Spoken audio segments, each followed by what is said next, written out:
Okay, I'm live. It looks like I'm live. Alright, guys, let's do a live stream. Um, I'm gonna go through my Reddit a little bit. There's something in particular that I want to go into. I've been waiting to do this. Basically, I had some. I'm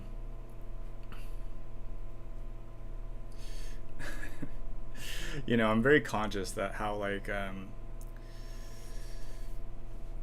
conservative my Reddit feed is at this point, and it's kind of annoying for me, to be honest, because I don't relate to being conservative. But in terms of the culture wars, I guess I am. Uh, I would rather.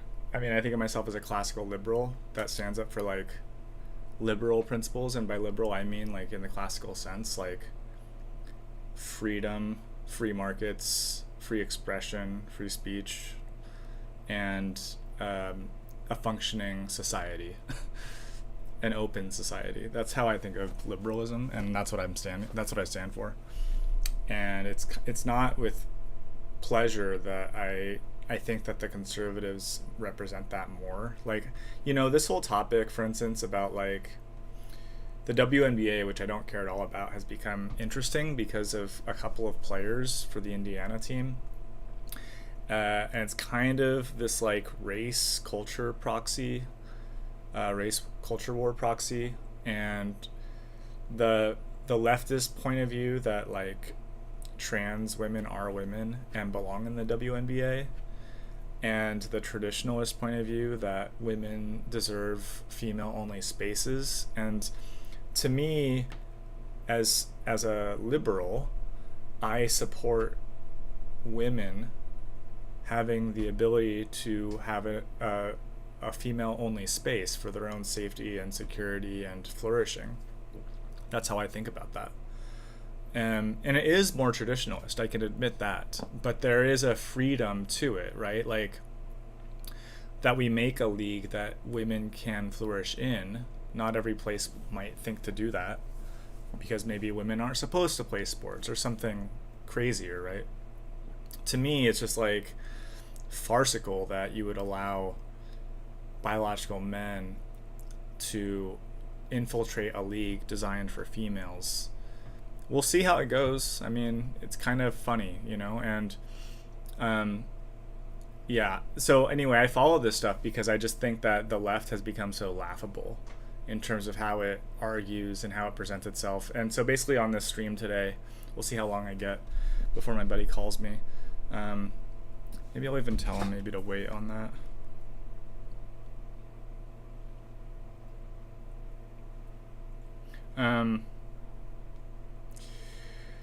Yeah, I just want to go through some examples today of how the left kind of seems absurd to me.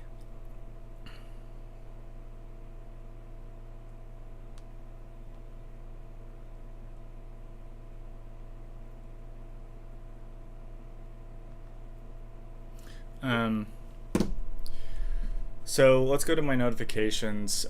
Basically, I got involved. I have all these responses to get to that I want to do live with you guys. So basically, there was this post, and I've engaged a little bit with it, and I just think it'll be interesting to kind of unveil the rest of this live with you guys.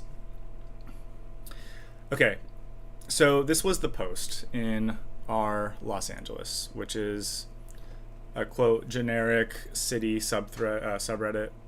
It shouldn't be political, in my opinion. It should be as political as the people of LA want it to be, I suppose. But I think of it as a place to see about restaurants, even though there's one more specific for that.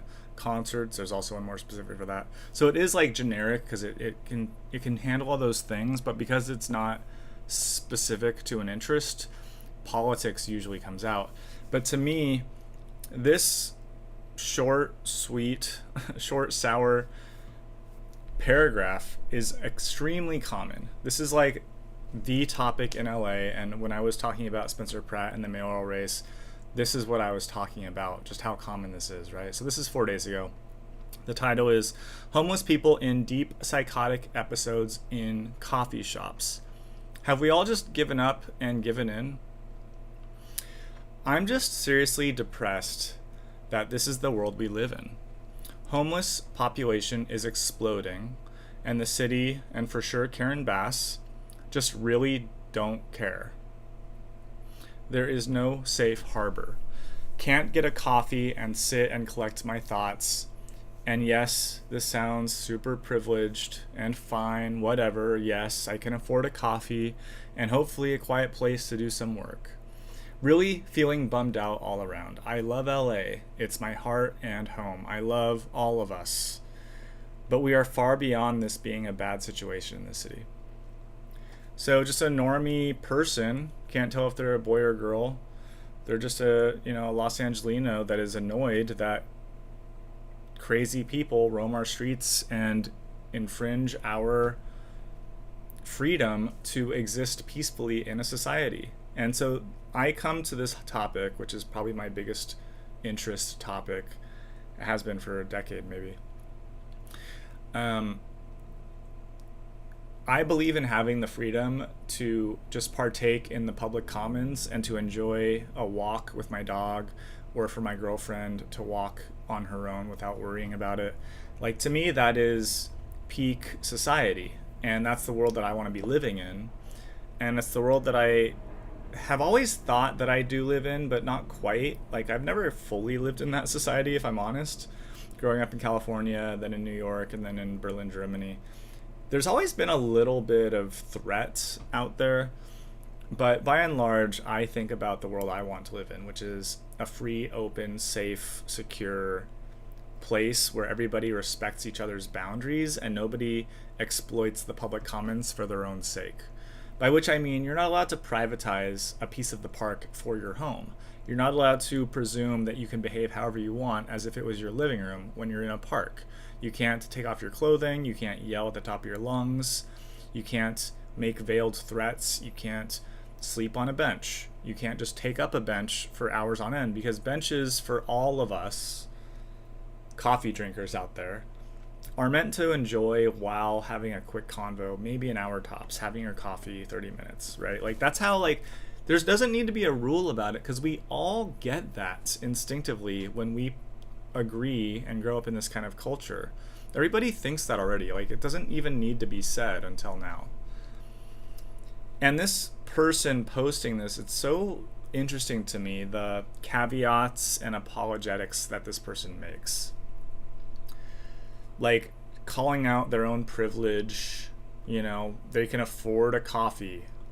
Wow, $6. If it's daily, that is kind of an expense. But even though I don't buy coffee for $6 every day, because I could not afford to do that, or I would have to make sacrifices I don't want to.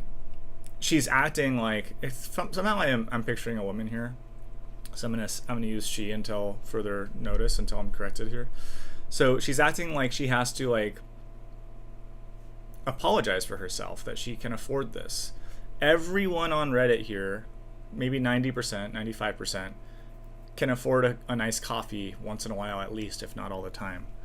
So I'm not sure why she feels that need to say that, but that's kind of a typical thing, right? And then she has to, like, make all these claims that she's just bummed out, naturally, of course, and how much she loves LA, like, as if that has to be said. Like, hey, look, I'm an Angelino, I like coffee. Why are there homeless vagrants yelling at me while I'm having my peaceful coffee? End of story, right? Like, that's literally the post. And the first comment is one that I upvoted. You shouldn't be apologizing for being able to afford a coffee and wanting a functioning society. Unfortunately, the nut jobs that are the loudest on here will try to guilt trip you for it. And thankfully that got the most upvotes out of all these responses. No, this one got more. This one is also kind of sympathetic. During college, I was studying at a Starbucks and sitting by the window. Some dude was passing by outside and he happened to be in my line of vision while I was looking out and daydreaming. Next thing I know, guy comes inside and starts getting in my face, asking why I was staring him down, etc. I was in my early 20s and trying to process what the hell was going on. I was doing my math homework and it took a little break. This went on for about 2 minutes and then he eventually left. The manager came in, locked the door, and gave me a free frap on the house for what I had just experienced. Cool story, bro. I literally came here to say, like, this is such a common thing. Like, you and I have probably experienced something like this, right? So this is the flavor of this. Bring back the mental hospitals, but with better oversight. That has more votes than any of these so far. And I fully agree with this. Right? Instead of closing them all, what if we just did a better job with them? Better care and less abuse could be a thing we could do. Absolutely. And it's not like there's money, not like there's no money for it. LA is spending over $1 billion across. Like, I fully endorse these comments. And I'm really happy to know that so many people are normal and have, like, just are honest with themselves. Like, when I say normal, what I mean, when I'm using the word normal a lot, I've noticed. And I like to identify as normal.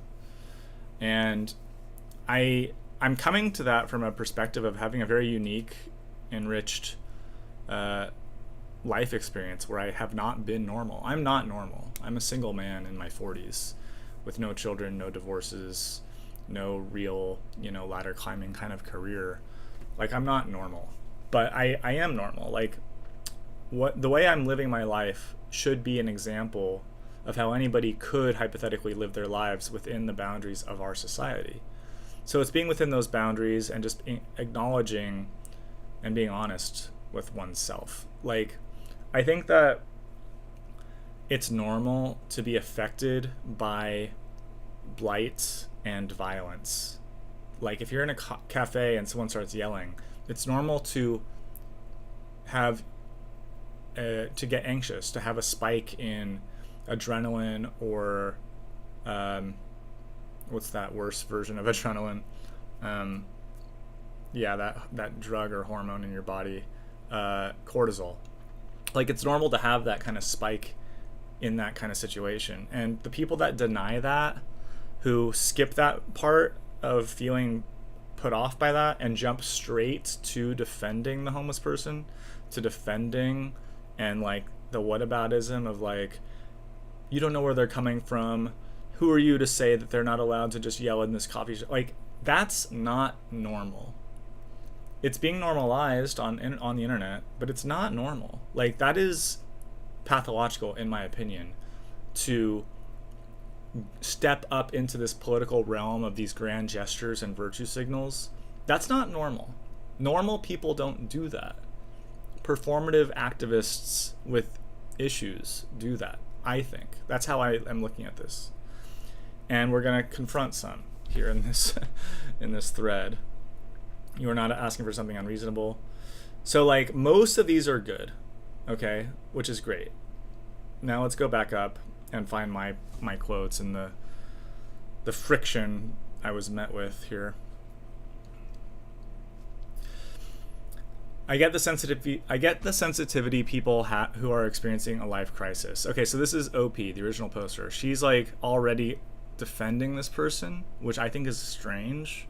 I think she's doing that way more than she needs to, and I can't tell if she's doing it because she legit feels that way, or if she thinks she has to do that. Like, is this performative? Is she just checking herself because she's online and she's posting things that everybody can read, so she feels like she has to write that out to be a good person? Or is she genuinely this internally conflicted? Like, it's sad to me that she would, if it's real and internalized, it's sad to me that she has to, like, have such a super ego. That's what that is a super ego in Freudian terms. She has this moralizing parental figure over her head at all times, reminding her, hey, this person's experiencing a life crisis, keep your own privilege in check. Like, that's what she sounds like to herself. Seriously, this is all 1,000 times worse for each of them. But holy fuck, we have to figure something out. Anything. It's just so depressing all around. So, like, it's weird, like, this poster is kind of having it both ways, right? Like, if they just said, guys, doesn't it suck when you're just trying to have a coffee and someone becomes violent with you out of nowhere because they've taken over the streets and our city isn't doing anything about it? Hell yeah. Like, I could not think of a more representative generic comment in Los Angeles than that. But instead of just saying that, it's alloyed with this like superego moralizing of like, well, we are privileged and they are suffering 1,000 times worse. They're suffering than us. Let's keep that in mind for some reason. I mean, I don't feel the need to keep that in mind.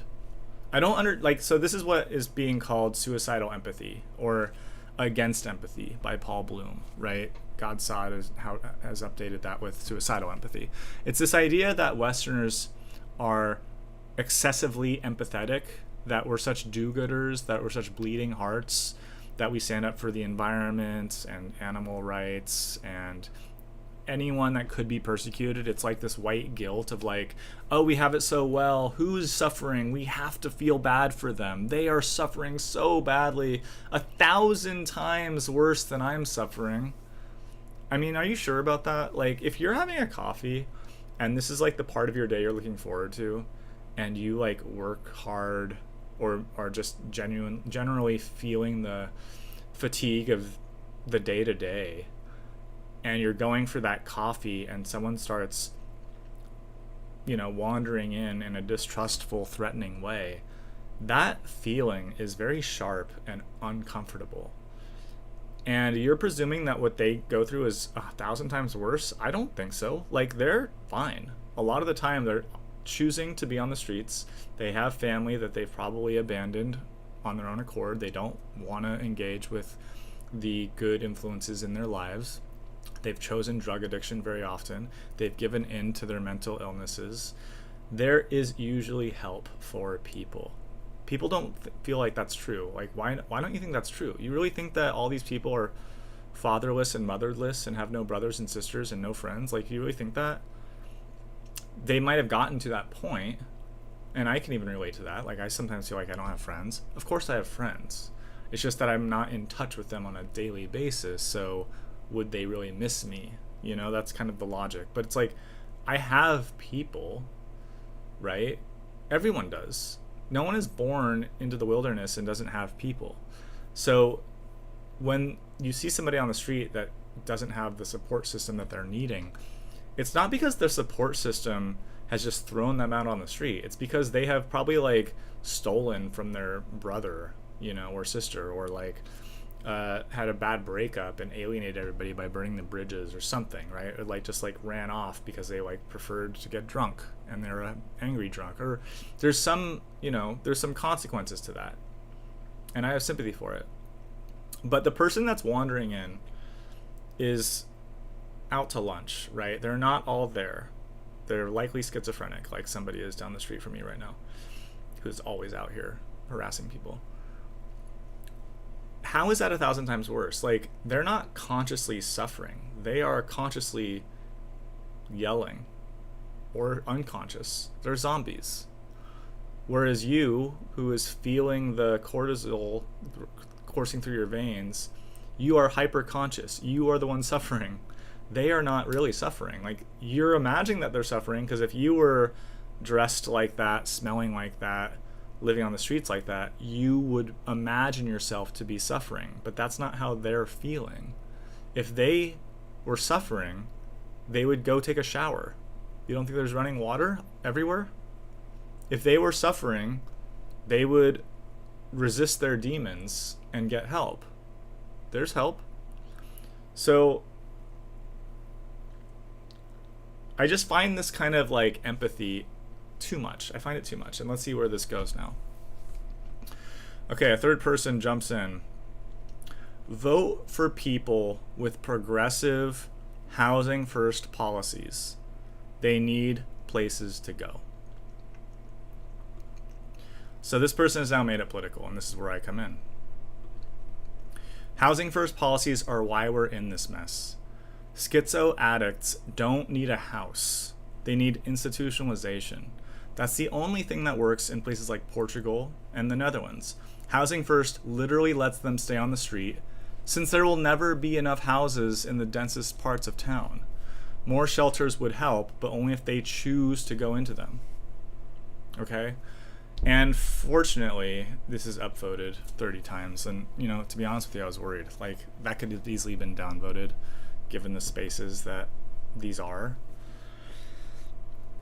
And so I'm happy to see that people in general agree with me on that. That to me, that's extremely sensible. Like, I'm using rationale to describe the situation. This person just says vote for progressive policies. Like, California, maybe it's news to you, but probably not, is like the most safe haven progressive place in the country, if not Earth. Like, there's no threat of a right-wing party uprising in California like there is in Germany or other left-wing places, okay? There's no threat of a genuine conservative governor or mayor in LA. There's like, this is a single party state, and it acts like it, and it's corrupt as hell, and it's bad because we have progressive housing first policies. What is this person talking about? Like, this is what's so maddening to me about leftists. This person, Rosebud Program, who could easily be a bot. I mean, look at this. One post karma, 2 years old.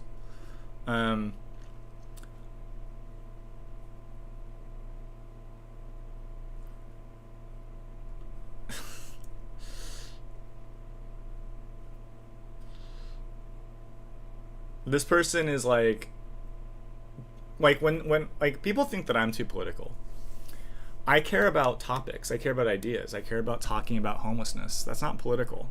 This person cares about repping the DSA, calling people out for voting for Spencer Pratt, telling people to vote progressive, talking about housing first as if they know what they're talking about. That's politics. That's political. When you're just like playing us, them, you, me, you know, black, white thinking, speaking specifically about candidates, our side versus their side. I'm sure that, you know, we might confront this person again as we go, but like, I'm gonna bet that when they talk about Spencer Pratt, they're gonna talk about character-based attacks and not idea-based attacks. So let's see.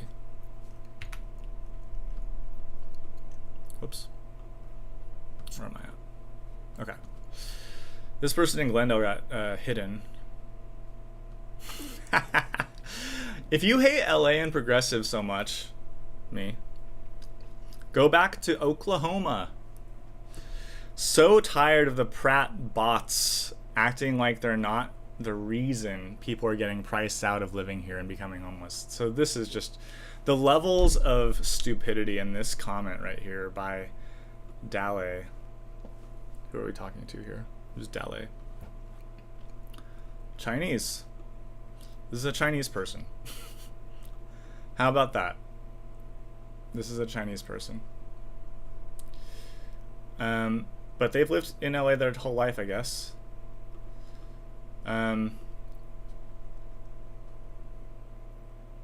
Okay, so they're a Chinese person from LA. They're normal-ish. They went to a ball game.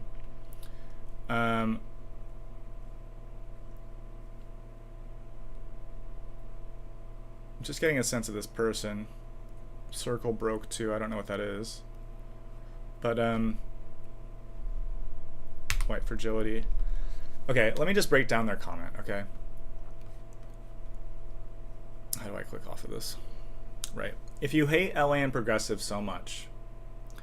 Now, when did I say I hated those things?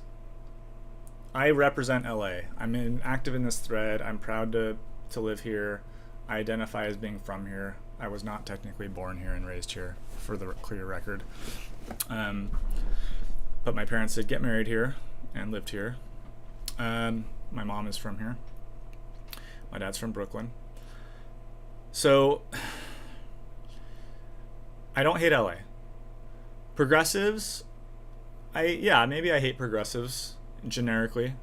I mean, some of my friends are progressives. I don't hate them because they're progressives. But sure, like, for the sake of this argument, maybe I hate progressives. I hate ideas that are progressive, so to speak, these days. Go back to Oklahoma. So, like, where did that come from, right? Like, why is she presuming... I have Echo Park listed right here. Echo Park is like, you know, it's a cool neighborhood. Like, I guess, you know, people from all over the country and world move to Echo Park. So, yeah, there are transplants that live here. But this, go back to Oklahoma, like, You're saying things that I don't agree with, therefore you must be from some shithole random state like Oklahoma. Like that's what I mean. Like what attack is that? How does that help anybody by saying that? All it does is like try to smear my comment with negativity such that people ignore it or ridicule it, right? She's like, let's ridicule this person for being from Oklahoma. I really dislike that. So tired of the Pratt bots. So I did vote for Pratt, and so that is kind of fair. Like, what I'm saying is Pratt coded. I'll agree to that. I mean, Pratt doesn't specifically talk about Portugal and the Netherlands, but it's valid to associate criticizing housing first policies as something Pratt would do, because he would do that. Calling me a bot over it is a bit disingenuous. I mean, how does this give bot at all? I don't get that. Acting like they're not the reason people are getting priced out of living here. Okay, Pratt came out of nowhere earlier this year, 2026. This whole topic of being priced out has been decades, if not a century in the making. It's a major city that everyone wants to be in. If you understand supply and demand economics, being priced out is normal when there is more demand to live in a place than there is supply to live here. So I'm not sure how Pratt people are the reason others are priced out. Homelessness is kind of old.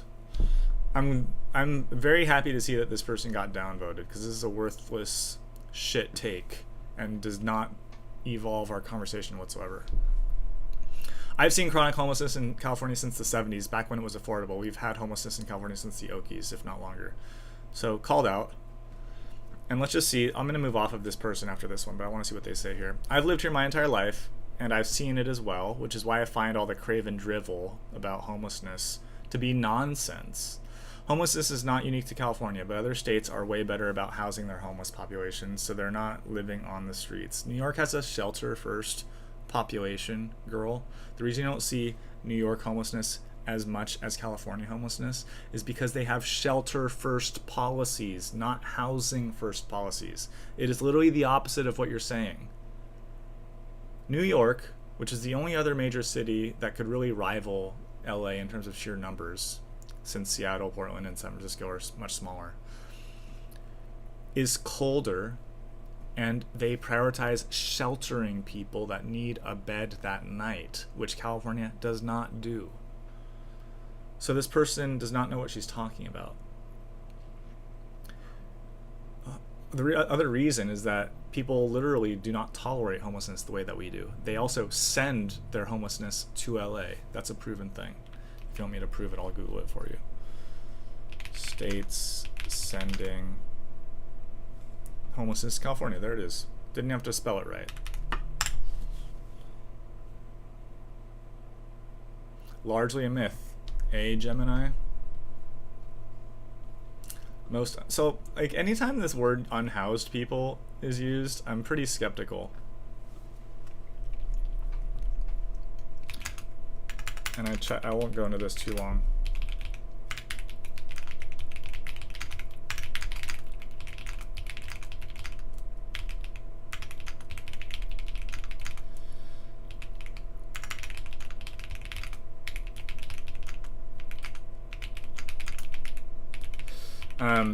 I know with AI chatbots that they are uniformly programmed to be leftist.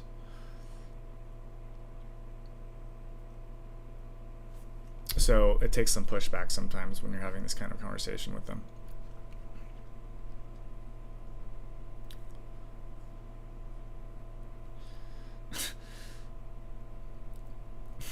While a coordinated massive dumping operation does not exist, there are documented instances of other states and cities paying to bus unhoused individuals to California.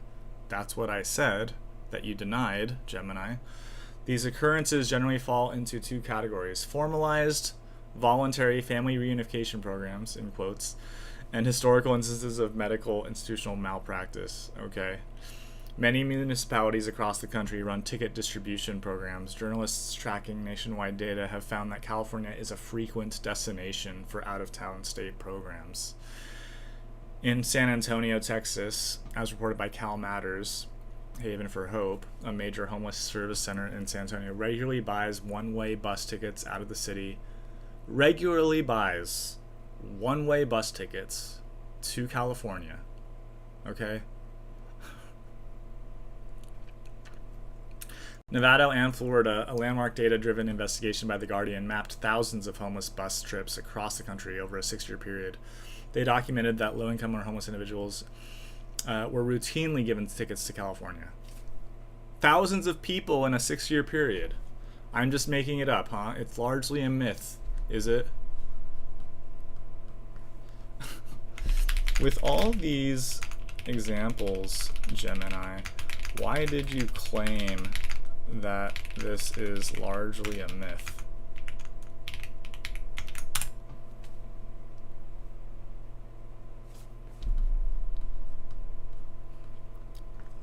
The reason it is characterized as largely a myth is due to a mismatch between popular perception and the statistical reality.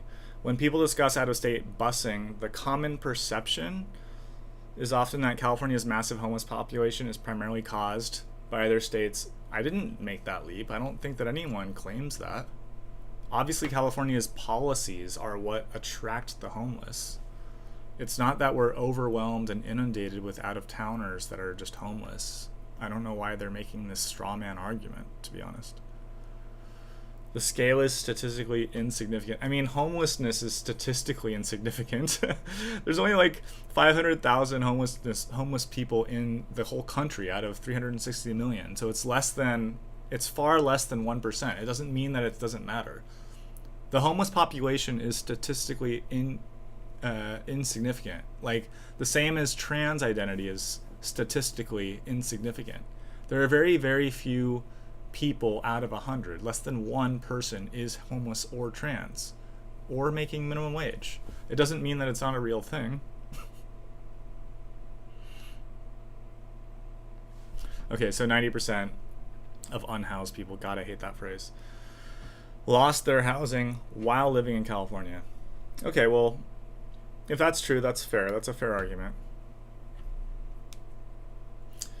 75% of them still live in the exact same county where they had last. I know it's not. I don't actually trust this because I've watched plenty of documentaries. I also just live in LA and I meet people all the time from other places. Like tons of people come to LA, including homeless people. All right.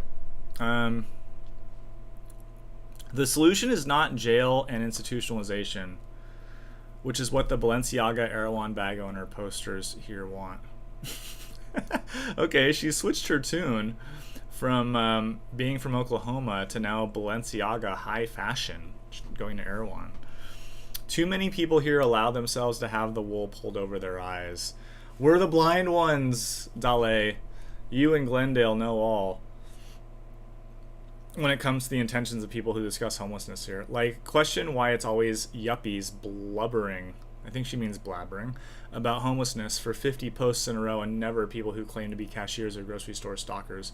It's not a coincidence. You think the person with the Echo Park flair lived there when it was mostly poor Latinos there? Or did they contribute to the massive gentrification of that part of LA?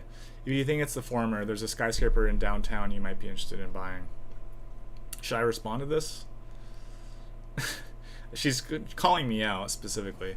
And just to tell you guys, I mean, yeah, so just so you guys know, like, my parents, my mom is from here. She went to USC, and then she met my dad and while in law school, and they got married here. They lived in Los Feliz, and then they moved to La Crescenta. And then for some reason, they decided to move to Sacramento because they had, like, some business opportunity as lawyers, and that's where they raised me. But I always came down here because my grandparents were here, and my parents are huge Dodger fans, so I came here multiple times a year, all the time, for my whole life. So I'm very familiar with LA and feeling very local in LA. And then I went to Berkeley, and then after Berkeley, some of my friends moved. I moved to LA at 18, okay? So I lived in Hollywood at 18. I studied film. I lived in Hollywood for a year. I hated it. I hated working in the Hollywood industry. But a lot of my friends, like my bestie Matt to this day, has lived here since then. So since like the mid 2000s, I've had a base in LA. Now, again, I went to Berkeley, so I was also down here all the time. Like my friends and I would drive down here for road trips multiple times during my Berkeley time, going to Radiohead concerts, going down to Mexico for spring break, stuff like that. And so I remember I was like a big American Apparel guy. The first American Apparel that I was ever aware of is right here at Sunset and Alvarado, next to the Burrito King. And I have fond memories since 18. I'm in my 40s now. So for 20 years, more or less, 20 years more or less, I have represented this area. I remember going to there was a film center for indie film around across the street, where the current cafe, what's it called, is now. Anyways, I've always wanted to be in Echo Park, all right? And my friend Matt, who's lived here since 2005, lives in Echo Park. Like, I've just always been here, okay? And when I wasn't in Echo Park, I was in Brooklyn, New York, and Berlin, Germany. The Echo Parks of those places, okay? Neukölln, Germany, and Williamsburg, Brooklyn. Like, that's who I am, all right? So I don't know where this Oklahoma thing comes from. I don't know why you think I don't have any cred speaking to this topic. I just, I could type all this to this person, but, like, why? I mean, maybe, but let's come back to it. So I did respond, not to her there, but I responded to her earlier. I'm from here. I've also lived in New York for a decade and in Berlin. Nice try assuming I'm some idiot from the sticks, though. And to further burst your bubble, I voted for Nader and Sanders twice. But yeah, I get it. You can't fight my actual point, so slander is all you can do. I guess I'm fed up with homelessness. I guess if I'm fed up with homelessness, then I must be a bot or from Oklahoma.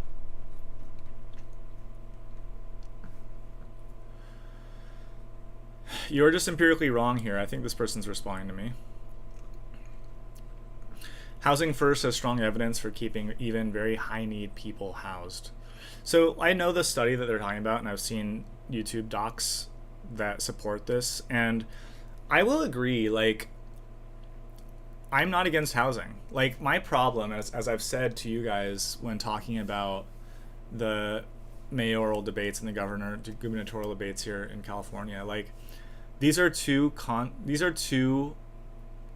topics that are conflated into one, and the Democrats do that, and I'm a little wary of it. I think they do it for nefarious reasons. Basically, we do need housing. Like, I fully agree with that. Like, we should build more housing. SF especially, it needs to be way denser and taller because it's on a peninsula. LA can sprawl, and that's a good and bad thing. It should be more dense, and I wish downtown was revitalized. I live in a dense area, like a very dense area. Echo Park, the neighborhood, has 50,000 people in it. Just this neighborhood right here. And there's a new luxury apartment complex that just went up on the corner where the schizo guy hangs out by the coffee shop. And I'm excited for all the foot traffic. I love that. I love big cities. I wish LA felt even like a bigger city. And I live in a dense foot traffic walkability part. And I want it to be even more dense. Like, so I'm for that. The difference here is, like, I don't care how many of the units in this luxury high rise, it's like 6 stories, maybe more. A lot of units. I don't care how many of those units are priced to be affordable or whatever. It doesn't matter to me how many poor people get to live right here. That's not important to me. Like, there's no reason, morally speaking, that poor people have a right to live in desirable parts of town. I don't understand that point of view. And the thing is, like, this neighborhood, she is right that this is a very gentrifying neighborhood. Like, that is true. And yeah, I could even call myself out as being a gentrifier. I have no problem with that. I don't feel bad about that at all. Like, where do you expect people to move after college that want to be in the cool but affordable part of town. Like, that is always at the interstice of blight and development. That's where that happens, and that is what gentrification is. It's where development is spreading outward from the developed West Village or Los Feliz part of town into a more undeveloped part of town. The world is like that, okay? That's how the world is. Once it's developed, you can only develop it so much, okay? Until it like jumps the shark and is hyper developed and it's bad gentrification, like Atlanta or something. But like, yeah, of course this is where I live. This is where I can afford to live, and I like it. I think it's cool. But my neighbors are still like old Mexican families. They are, over here they are too. These guys right here in front of me are not. Those guys over behind me are not. 2 houses down are not. So it's a mix. It's a healthy mix. It's all good. Like, the Mexican families that have lived here for generations, who knows how long literally, could sell and make $1 million if they wanted to. They could have a windfall. They could become very middle class, if not rich, if they wanted to. They can also stay. Nobody's forcing them out. Like, it's all good. When it's time to sell, it will be yuppies and gentrifiers like me who will buy it, because those are the people in the market that want to buy it, and they will offer $1 million. And the friends, the Mexican friends, let's just say, to keep this going, might not be able to afford that. Do you think that's a bad thing? You think that the value of the homes should be deflated to allow for poorer people to buy them? Don't you want the people that have lived here to have that stake, that equity that they can sell and make money from and, you know, prosper? Like, isn't that the point? So it's just wild to me. Like, there's just nothing wrong with gentrification, in my opinion. There's nothing wrong with it. The people that get pushed out, priced out, get money for being priced out. They don't have to leave. There's no property taxes here like there is in New York. It's fine. Like, you can stay here as long as you want.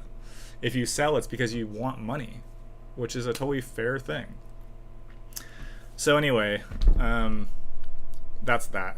Okay, they're saying I'm empirically wrong. Right, housing. I want housing. Build more housing. They did it. I am happy about it. I'm a YIMBY. I'm a yes in my backyard for housing. I live in a backyard. I live on a 2-property lot, and I live in the house in the back. Okay? Like, I want density. Like, my neighbors are very close to me. Like, this is like, you know, people don't quite understand what LA looks like because there's a lot of houses versus apartments. Like, it's not brownstones, right? Like in New York, you just see on the sidewalk one long facade with multiple doors and steps, right? Over and over and over again. And those are brownstone apartment buildings. They share a stoop. They have backyards, but there's no front yard. There's no space between your house and your neighbor's house. Here there is. There's literally like 4 feet on my side, 4 feet on your side, so at least 8 feet between houses. But sometimes that's it. Sometimes it's just 8 feet. And sometimes there's grandfathered in 0 feet. You open your window and someone's right there. And the houses are very, very close together in LA. So it's not the suburbs, right? But it is houses. And it's a mixture. It's like an eclectic mix of houses and apartments and condos and all sorts. You know, there's bungalows, there's 4-unit properties, there's 12-unit properties, there's 30-unit properties, there's 2-unit properties. Like, it's a total mix, and it's really cool, actually. I love it. But I'm always going to be in favor of developing a lot into more housing. I would prefer if that had mixed use, like commercial use at the bottom floor, at the ground floor, so that I could like pop into something like a restaurant or a shop. But yeah, build, 10 units of housing above it. All good to me. I just don't know why people think that affordable housing is so important. Like, housing is as affordable as the market lets it be. I think that's what people don't really understand. there's no such thing, like affordable housing means going to New Jersey if you're in the city, right? It means going out into, you know, Riverside County or just at least San Gabriel Valley, right? Like, you're not going to live right here by downtown. You're not going to live in the most bustling part of youth culture, okay? Why do you expect that to be affordable? I don't get that. Like, it's definitely 4 times as affordable as the ocean front properties are. So anyway, obviously when you have more housing, you can house more people, and when you raise the supply to meet demand, prices will fall. That's economics. And when prices fall, your average person who might be paycheck to paycheck at risk of being homeless can now afford a place. I mean, they always could. They just couldn't. Their commute was longer. That's the only difference, right? Like, there's there are plenty of affordable places in California. Barstow is exceptionally affordable, okay? Bakersfield is affordable. Just no one wants to live there that's around LA because it's way too far to commute from. But there are commutable places in San Gabriel Valley, in San Fernando Valley, in gateway cities. Like, there's plenty of places that people can commute from if they want to, or they could just live and work in that area. So, yeah, build more housing. It's just, how much can you expect to be done in the most desirable parts of town? And why do the homeless think that they are allowed to live in the most desirable parts of town, disturbing all the fancy coffee drinkers? Should I read this person's full comment here? Housing First has strong evidence. So they're couching their statement carefully, which I appreciate. It has strong evidence. Yeah, there's evidence. Housing First is good. I mean, housing is good for keeping even very high need people housed. Oh yeah, I didn't finish my thought. Housing is a thing. It's a topic, but that's not what we're talking about. The crazy person in the coffee shop is not in need of a house. They're in need of psychiatric attention and rehab. They're in need of restraint. They're in need of someone to say, stop, you're not allowed to do that.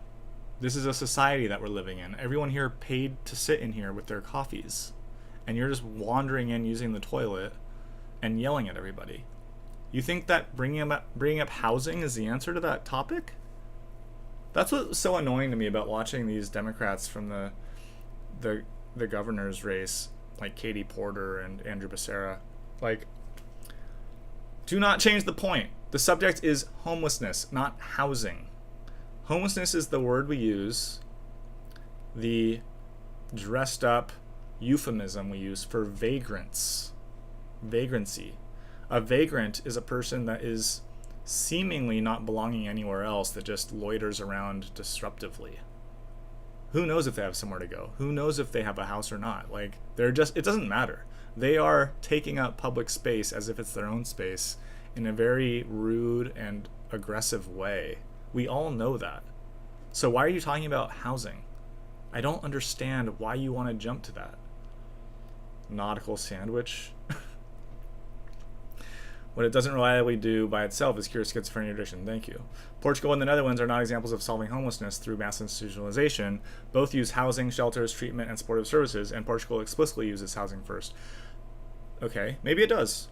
But they're wraparound services. And I'm happy to agree with Democrats on that point. Like, I'm not against Democrats or the Democratic Party.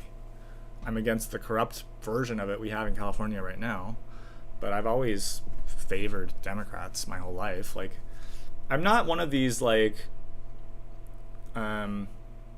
YouTubers or podcasters that's like, I've officially left the Democratic Party, I am now MAGA, like a Joe Rogan or, you know, that kind of person, or Elon Musk. Like, I like those guys, honestly. I mean, but I don't feel like I've abandoned the Democratic Party and I'm now a Republican. Like, I'm not a Republican.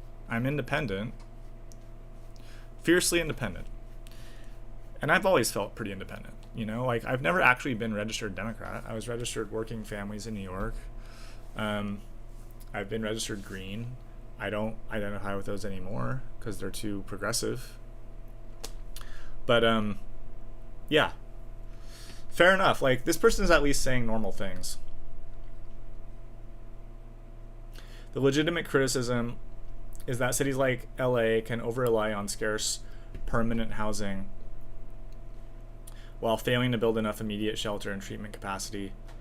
But that's an implementation failure, not evidence that housing first lets people stay on the street. A functioning system needs all three: enough shelter to get people indoors now, permanent supportive housing to end homelessness long term, and intensive or sometimes involuntary treatment for the subset too impaired to care for themselves. I actually think that's a nice... I'm actually going to upvote that person back to 0. Like, I think that's actually fair. Like, he kind of strawmanned my argument. Like, I actually find plenty to agree with him on that. And I think I'll respond because it looks like they're, like, jumping on me for not responding. And I want to, like, explain that to you guys. Like, it's Tuesday, August 11th, as I'm recording this right now. This is from 4 days ago. And I woke up on Saturday kind of feeling a little hungover, pretty tired, and I was like starting to go through these, and then I thought, oh, I should vlog this. Like, I'm gonna open all these Reddit comments in a live stream. Okay, that's what I thought, and I'm not good at doing this, so like I don't just like pop over to my desk like Osmongold every day and just sit down and just like get to it. Like, I walk my dog, I do some yard work, I think about like all my bills and admin bullshit. I like start building a shelf or something, and it takes me some time to get into the mood of sitting in front of a camera and talking. So yeah, I'm trying to do it more often, but I did let this go a bit longer because yesterday also, like, I was busy, so I just didn't get to it until now.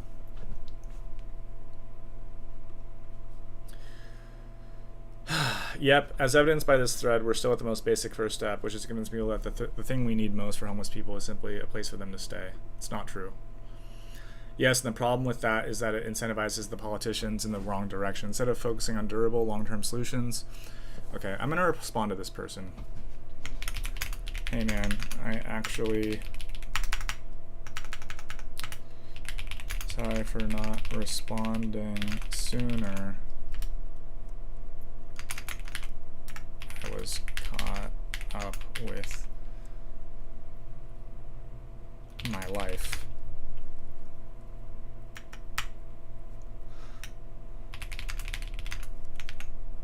I actually find plenty here to agree about. I think wraparound services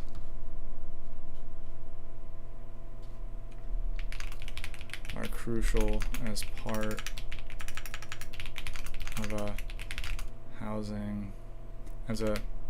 a strategy aimed at housing people, and I am a YIMBY in terms of development.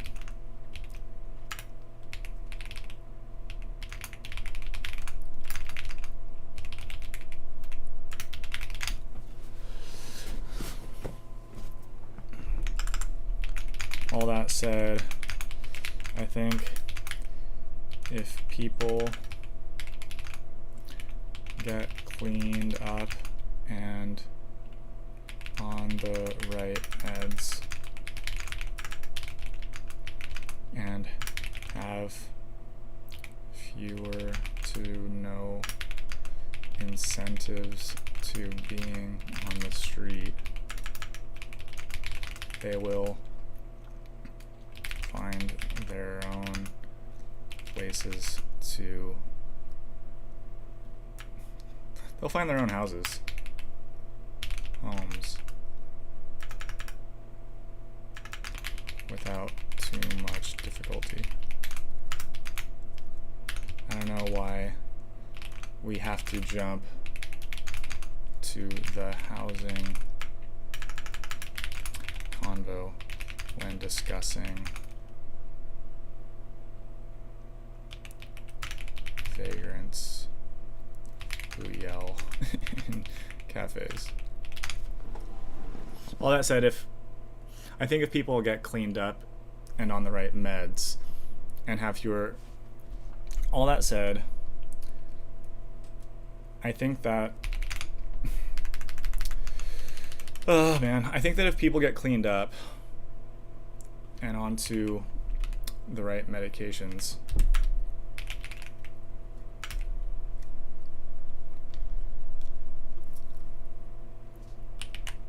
they will find their own homes without too much difficulty, especially if LACA also removes the incentives.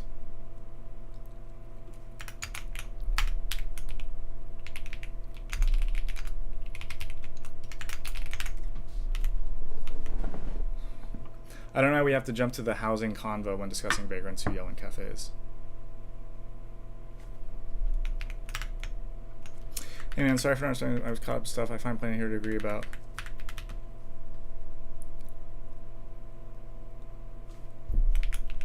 And I agree that he used a word that I wasn't expecting him to use.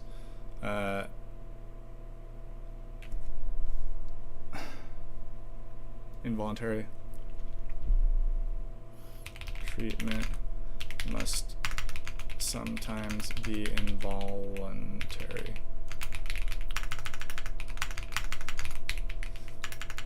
That's a piece that our city has a very hard time with. Okay. I made my first response with you guys. I feel good to say that to him because this, you know, I don't know where this person and I really agree and disagree. They do look like a real person.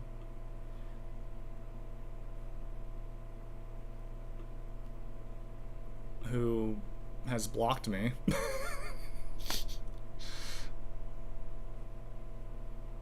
Well, whatever. Maybe not blocked, but I don't know how that works. In any case, like, that is like a normal dialogue to me. Like, they said normal things. They didn't attack my character. They didn't presume all these things the way that other people did, right? I'm frankly surprised that they got such positive responses from these two crazy people. Anyway, let's move on. Right, I think I'll just go to my actual notifications and go in order of all these comments. Okay, so this is a different... Okay, we're gonna jump threads a little bit, you guys. Bear with me. This is a different post. This is in the Jordan Peterson subreddit, which has become very conservative, and sometimes too boomer meme conservative for my taste. But I still value Jordan Peterson. I'm not really active in this very much, so I'm surprised. But I get news like this from places like here, so I find a value to that. Spanish Red Cross volunteer murdered by Moroccan boyfriend. Sad. Obviously, there's an agenda to that headline, right? Like, what about all the boyfriends here in the States, or maybe this is in Spain, who also murder their girlfriends? There's probably more of them, sure, but you can't decide whether or not to import them. You can't send them back home the way you can with somebody from Morocco. You can't. I mean, maybe there is an issue with domestic violence and anger management and toxic masculinity even, and that should be addressed in a place where this happened. Looks like Spain to me. I'm sure Spanish culture needs help in the realm of domestic violence, but why would you add to it by encouraging Moroccans to come into Spain? That's all. And like, you're just presenting a new variable that adds to the like, if you hate domestic violence and men being abusive to women, which I also hate, why would you bring in another variable of people that think they're supposed to do that because in Islam that's actually normal and codified by Muhammad, let's say? Like, why would you want to do that and then play defense when people call it out and then say, yeah, but there's all these Spanish bros that are super toxic also? Like, okay, then why are we distracting ourselves from that point by bringing in all this other thing? Like, it just feels like, moving the ball around or something. Like, if you care about domestic violence and the safety of women, and you have evidence that shows that Moroccan Muslim men are as violent, if not more violent, toward women than Spanish men, why would you import that? Why would you do that? Like, if the thing you care about is domestic violence and the fact that women suffer from domestic violence, not 100% of it, then why would you import anything that makes that worse? I don't understand that at all. Like, what is your value system really? Do you just hate Spanish men and the fact that they're violent is just one way that you use to justify your hate toward them, and that when you bring in Moroccan men, that is undermining Spanish culture and the stupid patriarchal men in it, therefore it's good actually, even if they're also violent, because violence wasn't the point? Maybe that is it, So what did I say here?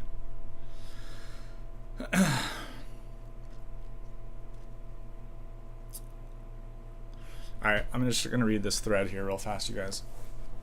What's the reason for including his nationality? It seems like a murder case. Also, Spain only had 33 fatal cases of partner violence this year. Those look like pretty good numbers. I mean, compared to the US's 11,000, it's stellar. Even compared to Canada's 100, they're doing great. Because foreign nationals are overrepresented in those cases. That's a good answer. That's a good response. Really? Can you post your statistics here?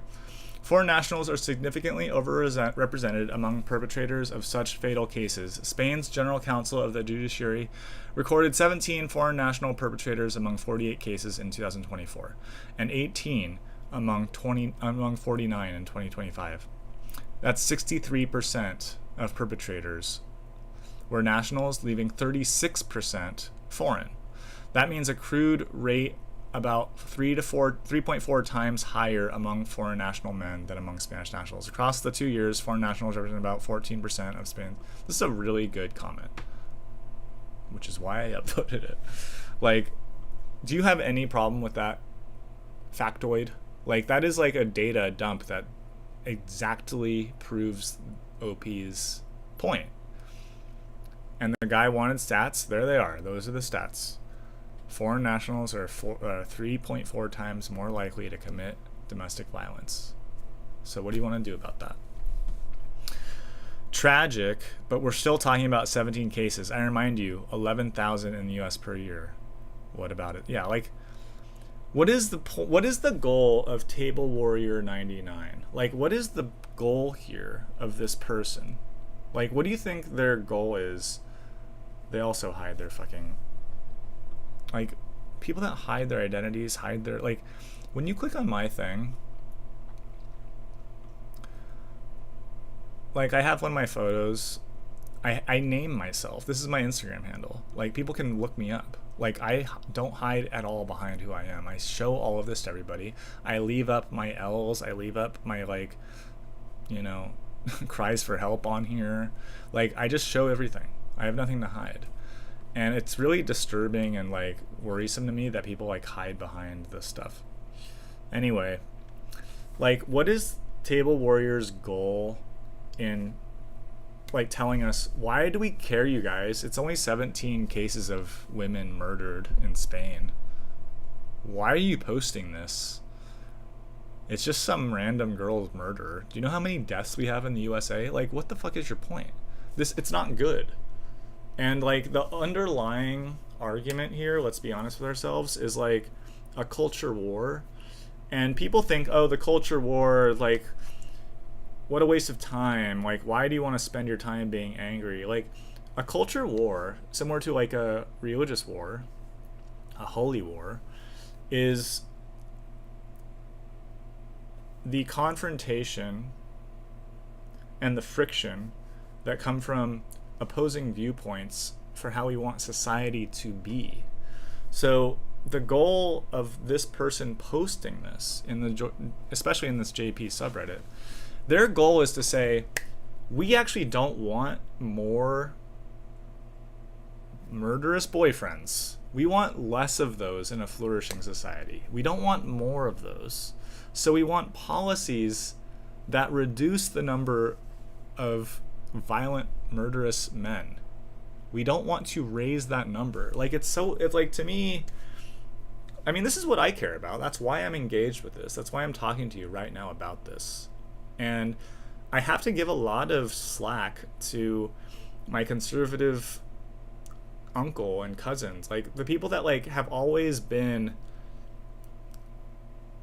I'm like kind of projecting this onto them, but like my perception of Republican conservatives in the US are the people that take the grand total of life and think about it from the point of view of like good versus evil, traditions, morals, upstanding features that you might want to impart, the kind of culture you want to breed for, if you will, the kind of lessons you want to teach your children and grandchildren, like kind of big, important stuff, actually.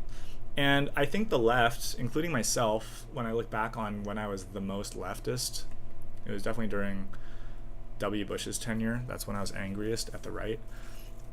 I remember thinking of things totally differently. I wasn't thinking of like morals and values and what children should be taught and what a good life would look like and what kind of things we want our society to represent. It was more, or represent, maybe I was focused on the representation stuff of like, I don't know. It's hard to actually remember what my priorities back then were. But I was caught up with like, you know, minimum wage, pro-choice abortion rights, definitely against the wars, definitely against Halliburton and the, you know, industrial complexes of it all. And, you know, picking my battles like that. And versus nowadays when I see more the point of view of like, we should stand for something. We should have liberal values. That's how I feel now. And so like this kind of post triggers that in me. Like this is bad because we don't want that. We want less of this. This is a victim. And you know, it's hard to even feel that bad because she's probably this do-gooder who's like, I'm gonna prove everyone wrong. I love my Muslim boyfriend. He's cool. All you other people are just Christian bigots. And now she's dead, you know? And so it's like tricky. All right, let me get to my comment. Whataboutism. You blinded the first part of the answer and answered you got on to the next talking point. I didn't deflect. Good English, bro. I agree that the larger number is a problem that should be studied and dealt with domestically. But there's something outrageous about immigrants specifically entering on flimsy pretenses who skew these numbers at all. The solution is just so much cleaner, too. Don't import social ills. Remigration would be an easy fix. The social ills of citizens is almost a different topic entirely. That's what I said. I felt the need to say that. I probably didn't need to enter this conversation, to be honest, especially with how badly... Like, this is probably some, like, 13-year-old annoying kid that just discovered politics and wants to be on the cool side. I would consider it if the numbers looked like in the US, but 17 cases, that's manageable by the police. It's not a reason for remigration. All right. I think that's done. We don't need to go further into that one. Kind of a waste of time, Keith, actually. Maybe we didn't need to go to that. Okay, back to the Los Angeles one.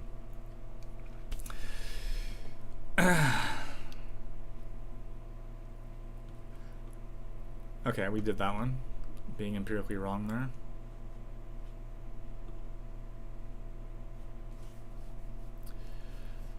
Okay, so let's give some context on this one. You're not asking for something unreasonable. It's not unreasonable to ask that our public spaces aren't shared with people with untreated mental health issues. It's the government's job to protect the public spaces. They're failing at their job. Agree. Upvoted. Coffee shops aren't public spaces. Owners and employees should be throwing psycho bums the fuck out. So at that point, it's like a technicality. Like, do we need to like really be clear that the government doesn't own a coffee shop, therefore it's not public? Like, it's public. You go there, you're in public. That's what people are meaning casually when they use the phrase public spaces. They're not meaning owned by the government. Obviously, it's a private owned business. But like, so to me, like, that's semantics, and that's like, I really dislike, especially lawyers like my family will get into stuff like that. Like, who cares? That is not the point. Do we really need to now argue this? Apparently we will. Let's see how I enter this convo. You want minimum wage baristas getting physical with mentally ill people? Okay, so they're specifying this dynamic. Like, do you call the police or do you just deal with it yourself? If they don't want to do it themselves, they can call the police and trespass them. It's not complicated. It actually is complicated. I've been trespassed on. It's kind of hard to have police do jobs when their hands are tied. Yes, they should call the police. That's what I was saying. I've had situations when bartending where homeless people come in, sit down at a booth, and refuse to leave. Calling the police does nothing. I've had times where I'm dealing with someone for literally hours before getting any help. And in many of those cases, they actually get up on their own and leave before the police show up. I uploaded that because I find it relatable. And then I said, and people think we just need to build more houses and that will solve this. And they've been saying it for decades as the problem just gets worse. In this case, I was downvoted, which is annoying. This guy whose back I was supporting did not have my back, unless he was upvoting me and I was downvoted even more by these other guys.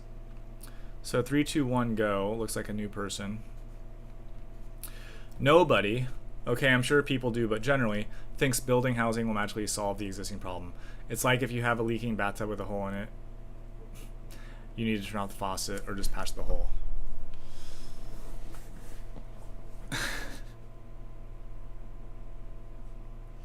Okay, and then now we're back into the... Okay, so all these are responding to me. Crackheads in Appalachia manage to be crazy crackheads and keep a roof over their heads because it's dirt cheap. There's no demand there, and there's enough supply. Also, a lot of people become homeless, then go insane on the streets. So building housing could help slow the flow of psychos. I'm not against building housing, you guys. Like, now I regret making this comment. Like, I think it's pretty obvious what I was saying. This conflation is such a dangerous meme, and I really resent Democrats conflating it so that people do this. And maybe I'm the one that brought up housing in this specific instance, so it's my fault. Like, these are separate points. You do not solve a crazy person coming into your bar and sitting there like they own the place to prove how... Like, it's a validating narcissism for everyone to be scared of you, right? You could have left your home to do that. Like, having the home is not relevant here. Being stable is relevant, and a home helps you be stable. So yes, like, a home is part of the overall holistic solution for sure. And I agree. But like, I don't like it whenever I'm experiencing something and somebody tries to talk about the root of the problem and the structural reasons of this and that. Like, at the end of the day, if my house is burning, let's put out the fire now. And then we can talk about why this fire started and on and on. But like, in the moment when somebody is like trespassing at a coffee shop and yelling at everybody, you want to talk about housing? I don't get that. I just don't get that. We could sign a bill tomorrow that gives everybody a free house, and you're still going to have people yelling at you the next day. So you've not solved the problem. Maybe in 5 years it'll be gone, you know? But but yeah, that's the point. It hasn't, it's been 20 years and it's not gone. It's worse. Build the damn houses and actually put homeless people into them and help transition them back into mental stability and normal life. The county has little swaths of tiny homes and such all over the place. I read at the tune of 10 million and no one is living in them. There are some massive systemic issues.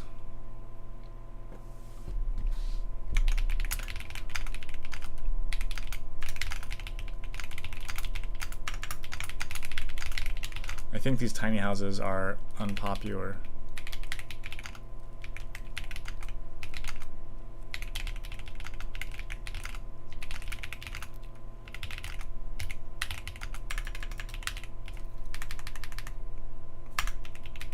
You can't bring and do drugs in these tiny homes.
Alright, I commented on that one for whatever that was worth.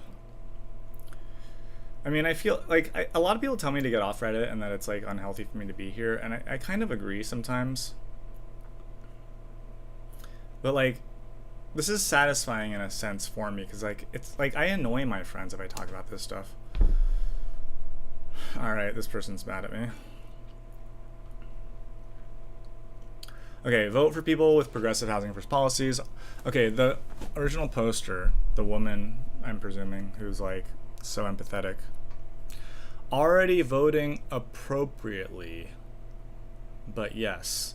And please let's not build 50 houses for 1.5 million like we just did. I'm pretty sure there are less expensive options that reach far more people. She lives in the Hollywood Hills. So she's pretty well off. I can see why she's so sensitive about her privileges. But no, I have a her house is like $5 million. We do not need $1.5 million homes. Why not? Why don't we need that?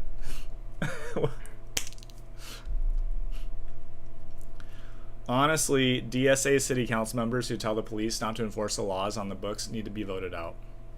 I agree. I voted this up. The power in the cities in the city isn't with the mayor, it's with the city council. Edit. There's a difference between someone doing it right and not being able to afford housing versus someone high and acting crazy. Right. All right, this person. Can you give any example of a local city council member? I'll be generous and not just limit it to LA City. Telling police what laws to enforce. Okay, so this person's like, prove it to me that DSA city council members are like hurting the police. Prove it to me. So I did that.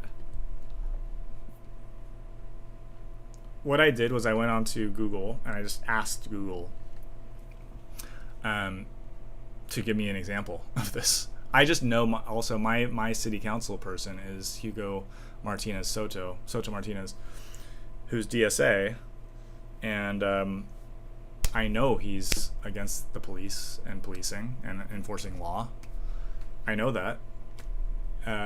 So I just asked, and then they showed it to me, so then I just copy and pasted it from Gemini. LA City Councilman Hugo Soto Martinez, District 13, identifies as a police abolitionist and democratic socialist who frequently clashes with the LAPD and the rank and file police union and the Police Protective League. His political platform centers on reducing reliance on traditional policing, shifting nonviolent and mental health calls to alternative responders. You think alternative responders want to deal with mental health calls of someone acting crazy?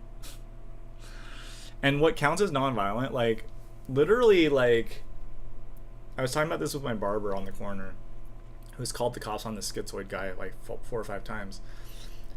This guy throws bottles. At me and my dog, he's yelled at us, epithets and stuff, just being really nasty.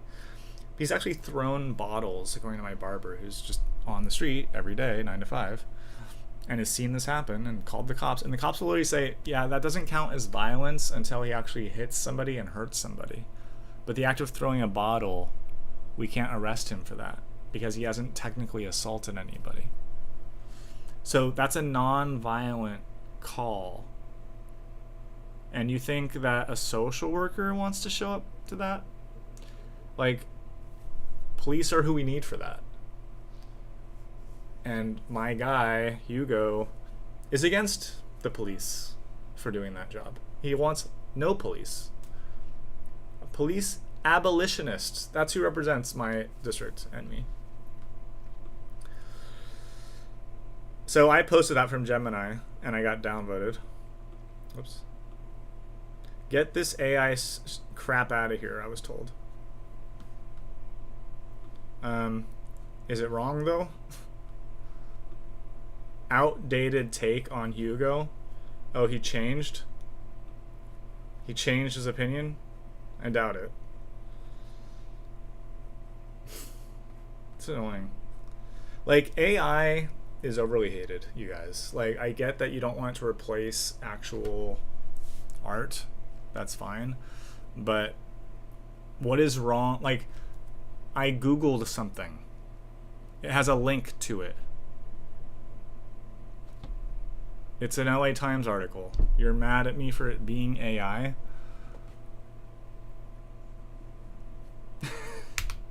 That's wrong. You're wrong to hate that. You're wrong to call that AI. God.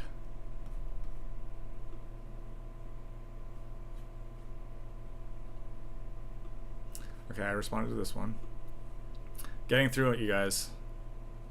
We're doing homework together. Empirically wrong here. Okay, here's another one. Centrist. New thread. What was I going on here for? Centrists plan to spend millions against socialists after El Sayed win. Okay, so this is a topic that I'm not that familiar with. I want to say this is Michigan. Is that right? I don't know who this guy is. It's the first time I've really heard of him.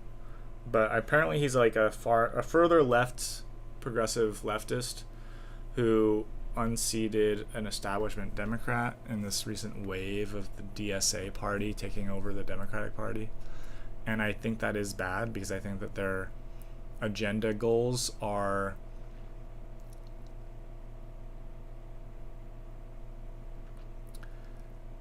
toxic or poisonous for our liberal project in general. Like, they're not liberal. They're not liberals. They're Marxists. Marxists are not liberals, right? Marxists hate capitalism, right? That's like their main thing. So capitalism has actually like benefited the world a lot, especially the USA. So it's really a childish take to be against capitalism. Like, you can be against the unfairness of the universe. You can be against your lot in life. You can be against the supposed poor incentivizing of certain work, like, you know, the fact that engineers get paid way more than teachers, right? It sounds a little unfair. You can hate that. But to just rail against capitalism and want to replace it with like environmental justice and all this critical theory is bad for the USA and bad for people. So I'm always paying attention to anybody that threatens classical liberalism, and this guy might, but maybe not. I don't know. So let's see what I was trying to figure out here.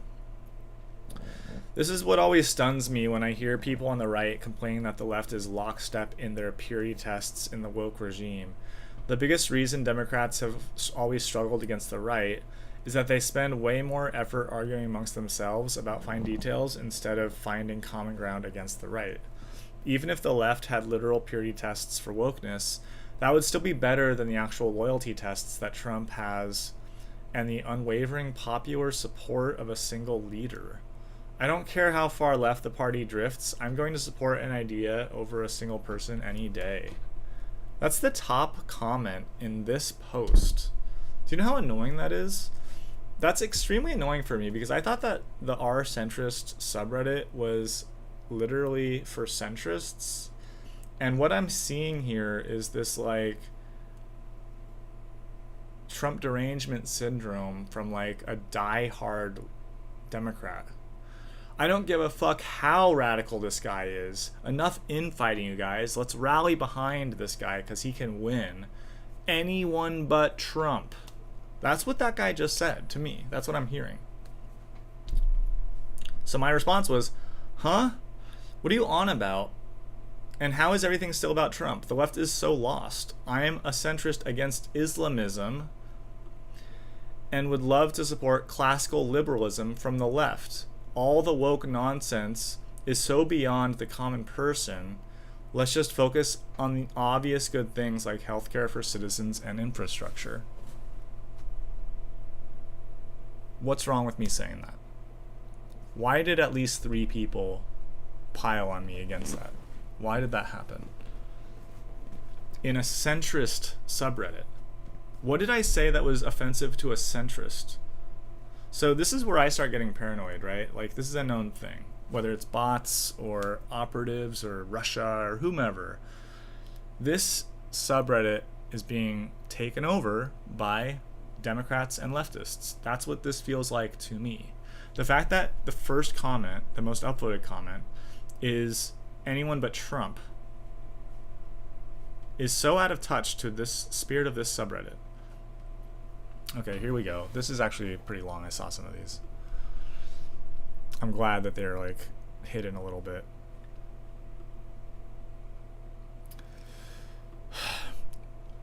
Isn't healthcare and infrastructure exactly El Said's policy platform? I said, we'll see. I follow Mamdani and I like half the things he does or claims credit for, like tree coverage. I support a flourishing New York City, but I still dislike the other half, grocery stores, rent control, pursuing Netanyahu, quoting the Quran. If El Said just implements a sensible left-wing agenda, I would say nothing against it. If it veers toward Marxism, I would be suspicious. El Said is pretty explicitly not a Marxist, and actual Marxists dislike him because he's a capitalist and a landlord. They also dislike Mamdani, which is silly in my opinion. What's your concern with Mamdani's grocery stores? My concern is that it will create a false two-tier system, potentially hurting other stores, just as the current rent control market does. I would much prefer EBT and benefits for those in need, which I have also been on, or UBI, even better. I don't see why the government should create its own version of this. Are there any good examples historically or globally of government-run stores? In Connecticut, the state agriculture office has its own booth in all the farmers markets, and its produce is cheaper. It's not a big deal and doesn't hurt competition, really. It works well. It's been going great for years. Going on for years. Okay, well, that's cool.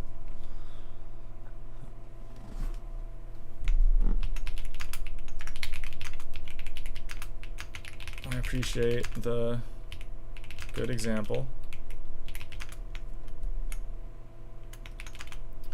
If gov-run stores work in NYC, then that's fine. I'm just skeptical for the reasons I stated, but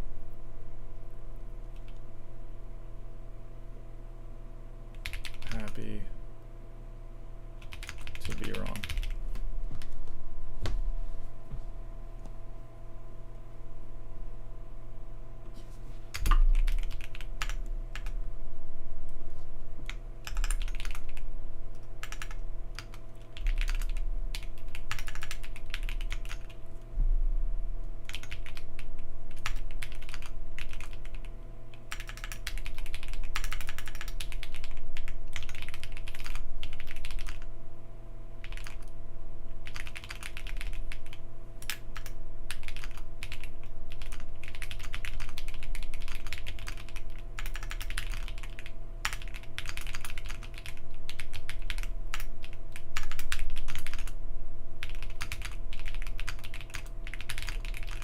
I need to learn more about this El Said guy.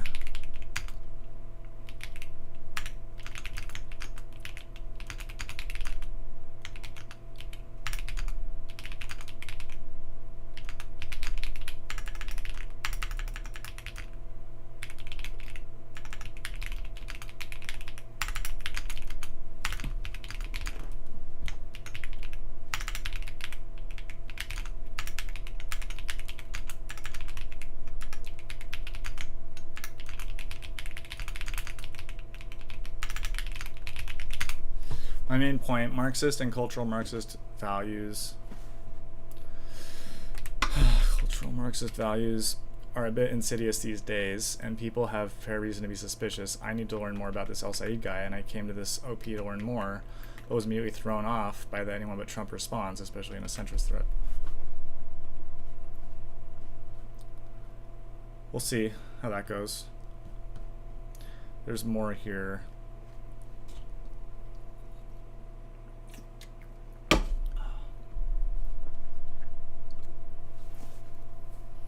Okay, wait, which one are we on now? Okay, back to the coffee shop homeless thing. Okay. Yes, they should call the police. That's what I was saying. I like bikes. Says, my hang up with calling the cops is that, one, I don't like cops. It's not about you, bro, but okay. Don't like cops. I don't think I've had a single interaction with LE. LE. I don't know what LE is. Where they didn't make the situation objectively worse. I don't want to call the cops on a guy having a psychotic break and have him get hurt by the cops worse than what he's doing to himself. Okay. Oh, this guy's causing a scene and can hurt somebody, but I don't want to call the cops because they might hurt him. He's hurting people. He's at risk. He's a danger to himself and others. You don't want to intervene with that? Like, that's really weird to me. 2, this isn't the cops' job. There needs to be emergency response, specifically for mental health addiction issues, the same way as we have different emergency responders for fires and medical emergencies. The cops have, in principle, a state-sanctioned monopoly of violent force. No one else is allowed to use violence, which is good. If you do so, you're breaking the law. But the cops are allowed to use violence if they find it necessary, which is good, because sometimes there are lawbreakers who are using violence. So when someone's having a mental episode they often appear violent, like they could hurt you. They are wielding knives and weapons. They are shouting at everybody. They are unhinged and unpredictable and dangerous.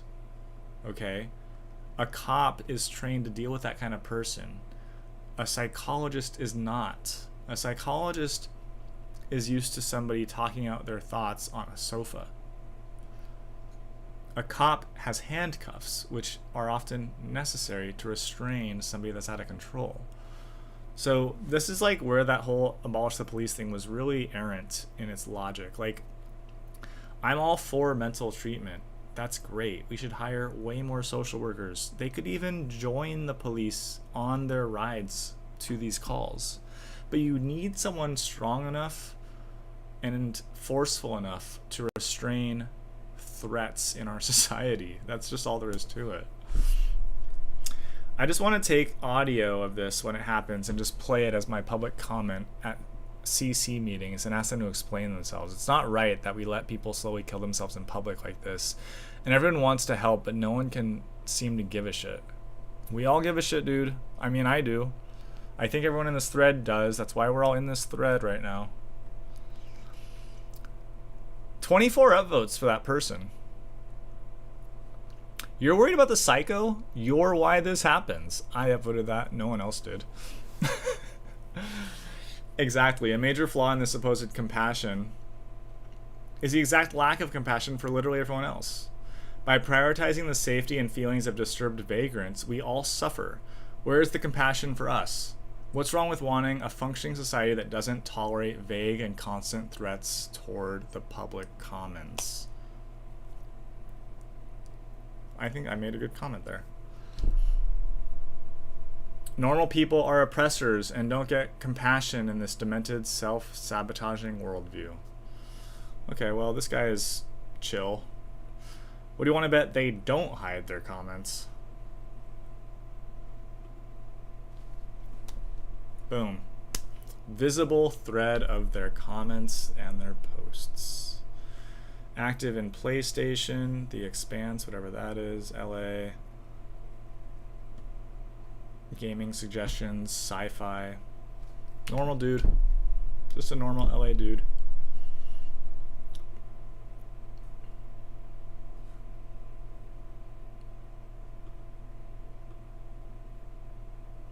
Someone else responded to me, but it was removed.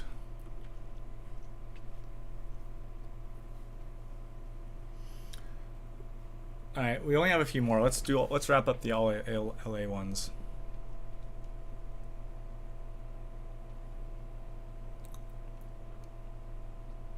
Okay.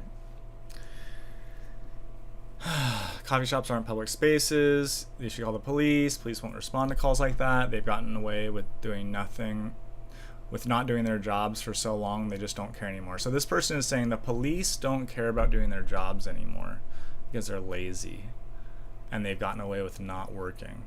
So they're not bothered to enforce law. That's what this person is saying.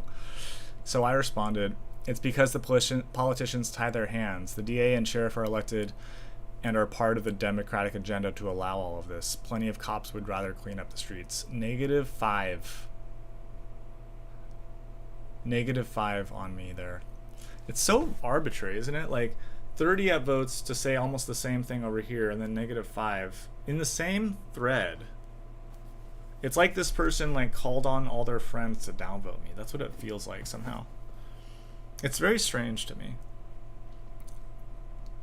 Sure thing. That's why when we elected a conservative DA a few years ago, the police force suddenly became competent. So I looked that up using Google, which sucks. The search engine sucks, so they point me to Gemini. So I use Gemini because that's what Google is now. Google is Gemini. Google wants us all to be using the AI feature. And the feature is, I'm suspicious of it because like you can see how it slants in its worldview. Like it doesn't just give information. You have to like kind of prompt it for information. But that's fine. I prompted it for information. I took this guy's comment and I searched it. Did California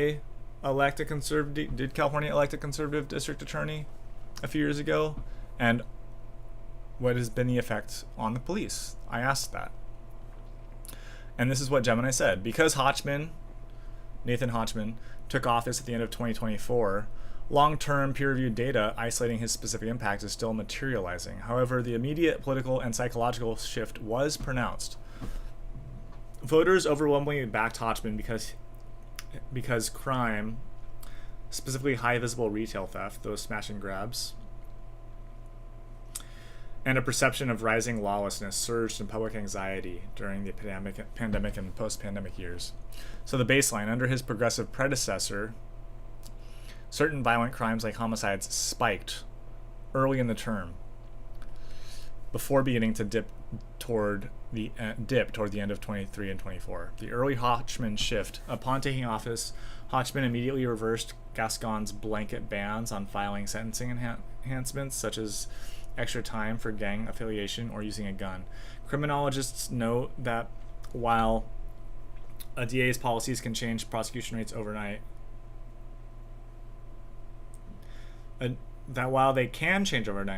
macro crime stats fluctuate based on broader socioeconomic factors, police staffing, and state laws. A district attorney has immense power, but it's not absolute. Hochman's authority faces distinct boundaries. This is where conservative or traditional DAs run into walls in California. State legislation. The DA cannot override state laws. Propositions like Prop 47, which turned many nonviolent thefts under $950 into misdemeanors, still bound Hochman's office, though voters heavily altered these frameworks via Prop 36 in late 24, giving Hochman stiffer penalties to work with. Judicial discretion. Even if Hochman's office requests maximum sentences or strict enhancements, LA County Superior Court judges, many of whom lean progressive or moderate, hold the final say.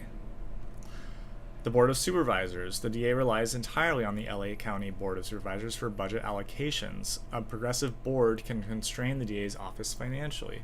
So I fully addressed this point, the person's point.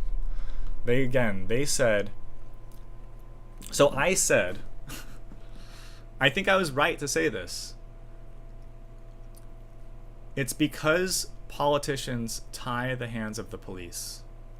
I have talked to police in LA, the police that came to my house, I've talked to about this.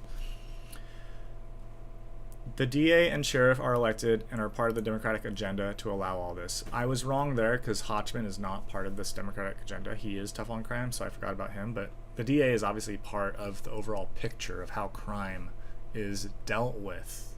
Okay? So in 2024, I voted for Hochman. He won because Californians are sick of crime. So they hopped party lines. I don't know if he ran as a Republican. I doubt he did. But he's definitely not progressive.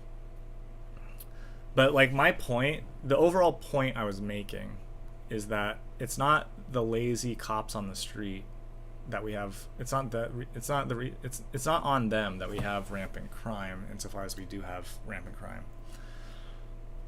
We have rampant homelessness, which is technically criminal, but it's being overlooked. And the reason it's being overlooked is not because of lazy cops. It's because the powers that be don't want it to be dealt with that way.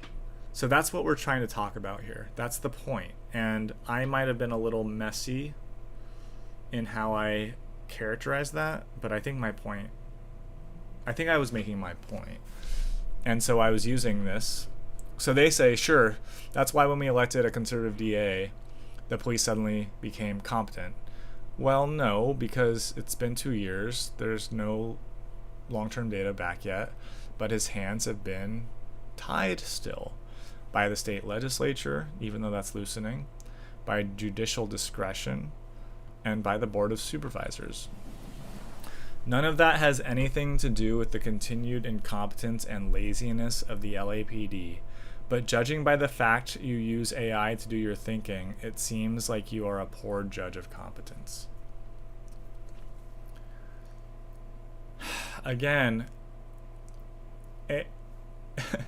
if I go to Google and I say,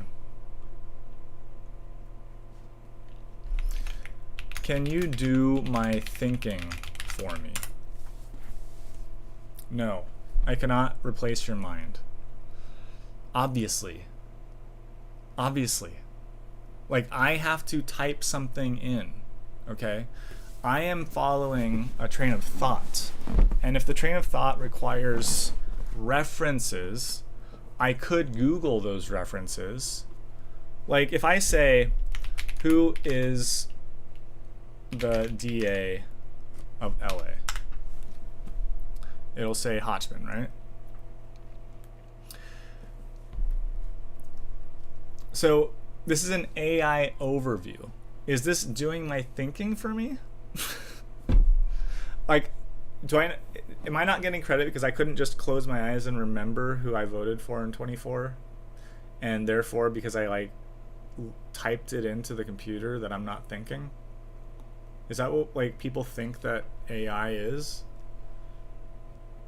Like, I'm like, writing a paper would be one thing. It's very annoying. Like,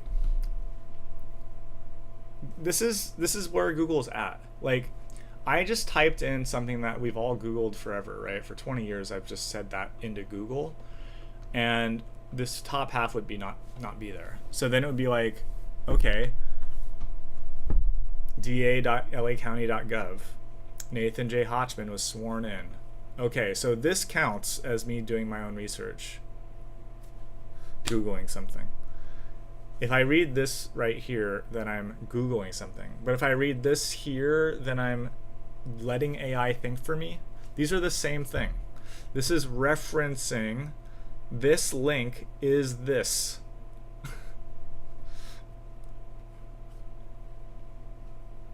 It's very annoying. Like, it's so inane that it's like, it's even hard to call out how inane it is. But I'm gonna respond to that person.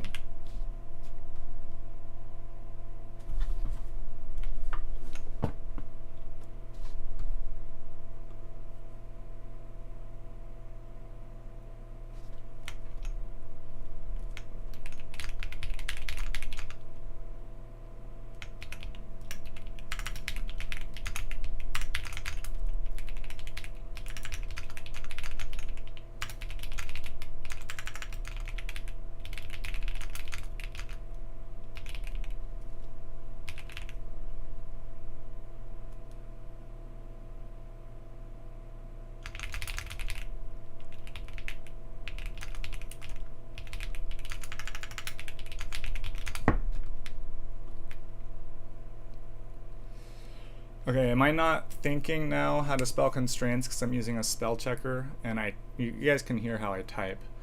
I make typing mistakes all the time, as we all probably do.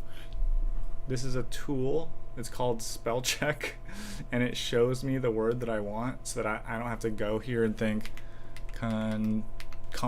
constraints. Okay, I did it without the tool. Is this guy happy now? Like, it's a tool.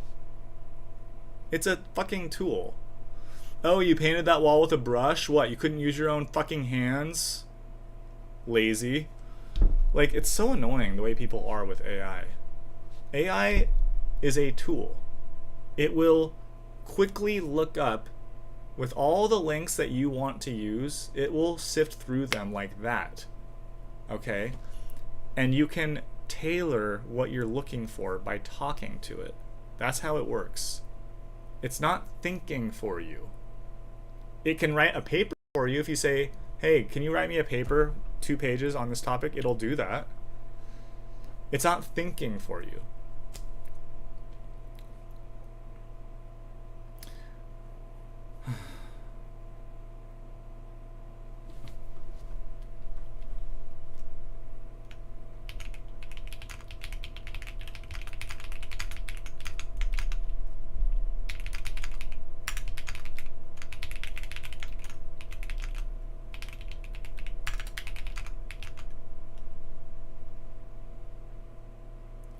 Is alleging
You brought up Hodgman, and I looked up on Google the ramifications of his election and the constraints he's still under. Google summarized it with AI.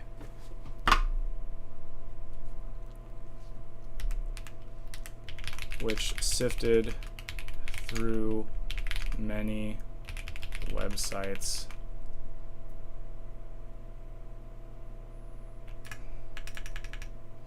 much faster than I could have.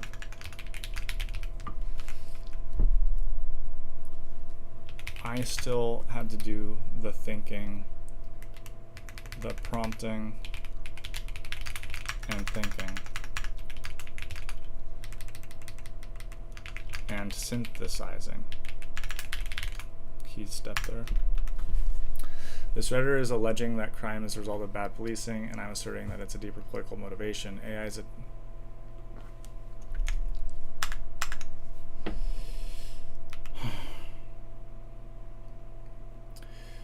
I kind of want this paragraph to be good. I'm struggling here a bit. I'm getting tired, you guys. You brought up Hodgman, and I looked up on Google the ramifications of the election. Google summarized it with AI, which sifted through many websites much faster than I could have. AI is a... Just click the one line, please. Why is it doing that?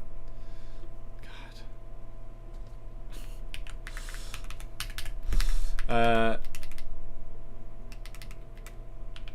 AI is a tool. It summarized from multiple verifiable sources the info that augmented our exchange. I still had to do the prompting, thinking, and synthesizing. This Redditor is alleging that crime is a result of bad policing, and I'm asserting that a deeper political motivation. What proof is there to support my point?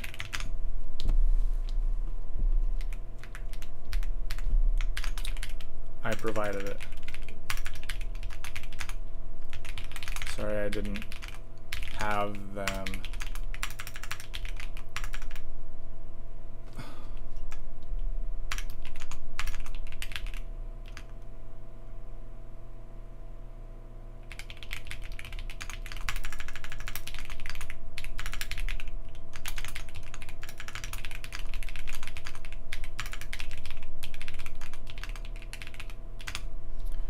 From my POV, you seem very content to wave off this complex social problem with the answer bad lazy cops and to wave off my engagement with you as uses AI therefore can't think, and yet you believe I'm the poor judge.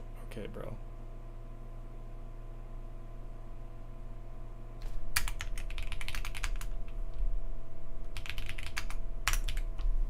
Sorry to engage.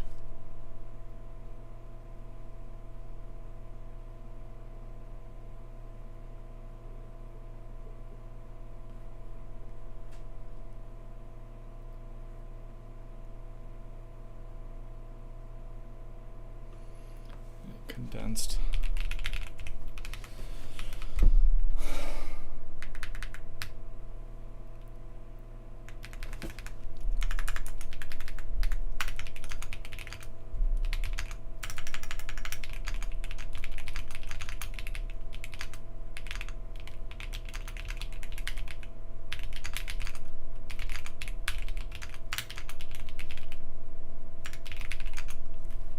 Judges and legislation. What was the third one? Still restrict his powers.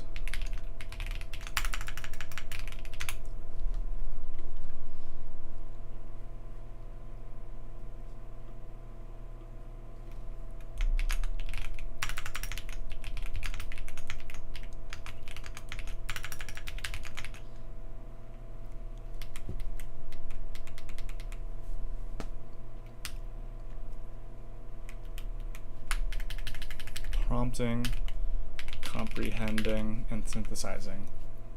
Comprehending, editing, and synthesizing. Synthesizing. This Redditor is alleging that crime is a result of bad policing, and I'm asserting, alright. I would say that I probably spent more time than I should in regard to addressing this person who is pretty combative and is probably going to come at me with something that hurts me and is annoying to deal with today. But the reason I do this is for my own sake and to engage and for the broader public sake, like for anyone else that might be reading this. Like, I think it's valuable to demonstrate my thinking and to have any influence that I could have by just being a person on the internet. Like, I think there's value to that. It hurts me, it comes back at me badly when I pick stupid battles and when it affects my emotional state more than friends think it should. But I feel like the reason I do it should be evident, right? Like, I like being engaged in civics and having these kind of discussions, and I don't really have opportunities as much to have these all the time. Now, granted, I meant to have some chats today with David and Phil, and I still would like to, and I will, but it would be annoying for them if our whole talk was taken up by this stuff, I think. So for me, it's like a healthy way to get this out, and then maybe if they care, they can watch this still, and then we don't talk about it directly, or we do. So that's what motivates me, you know? Like, I like thinking this stuff through. It sharpens how I think about this stuff.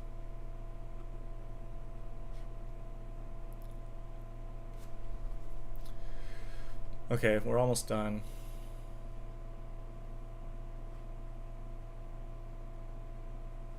So wow, I got downvoted 20 times here. You're not asking for something unreasonable. It's not unreasonable to ask our public spaces aren't shared with people with untreated mental health issues. Agree 100,000%. That's how much OP agrees with this person who was upvoted almost 800 times. But then I respond, I am totally with you too, as is everyone I know and meet. And you shouldn't feel guilty for the privilege of wanting a bourgeois coffee experience. That's why I vote to address homelessness with proactive policies. But I'm basically the only person I know willing to do that.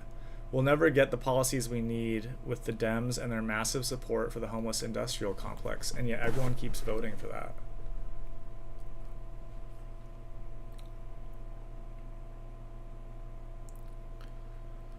Like, this is what's so alienating, right? Like, I took it one step further, right? Like, to me, this whole post is just so interesting because it's like, we all feel this way.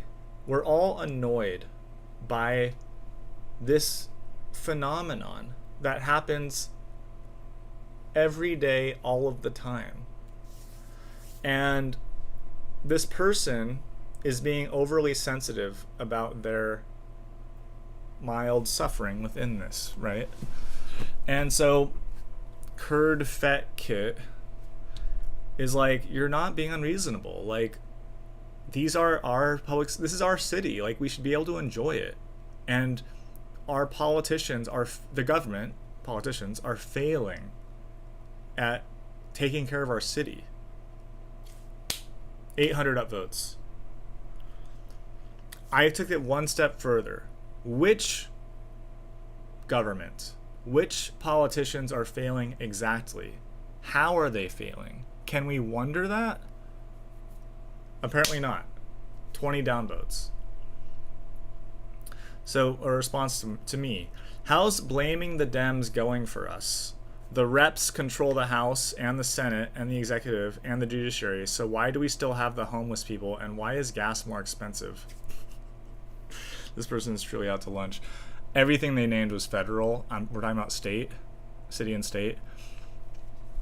So I responded. They got 7 upvotes for that, which is so stupid. Like, this is idiocy. This is lack of intelligence. They switched the convo to federal. Federal has nothing to do with California. And to make this explicit, I think I do so later, but like,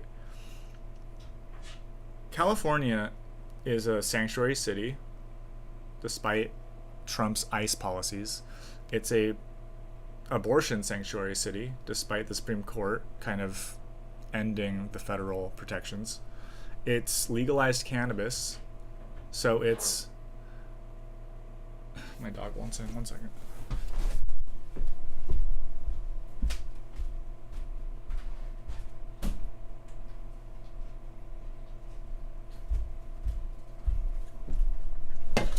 Like, do I need to spell out the ways that California is its own thing, that it takes care of itself, that it makes its own policies, that it governs itself, it pays into the federal government? But it's not like the federal government is like controlling California whatsoever. It's not.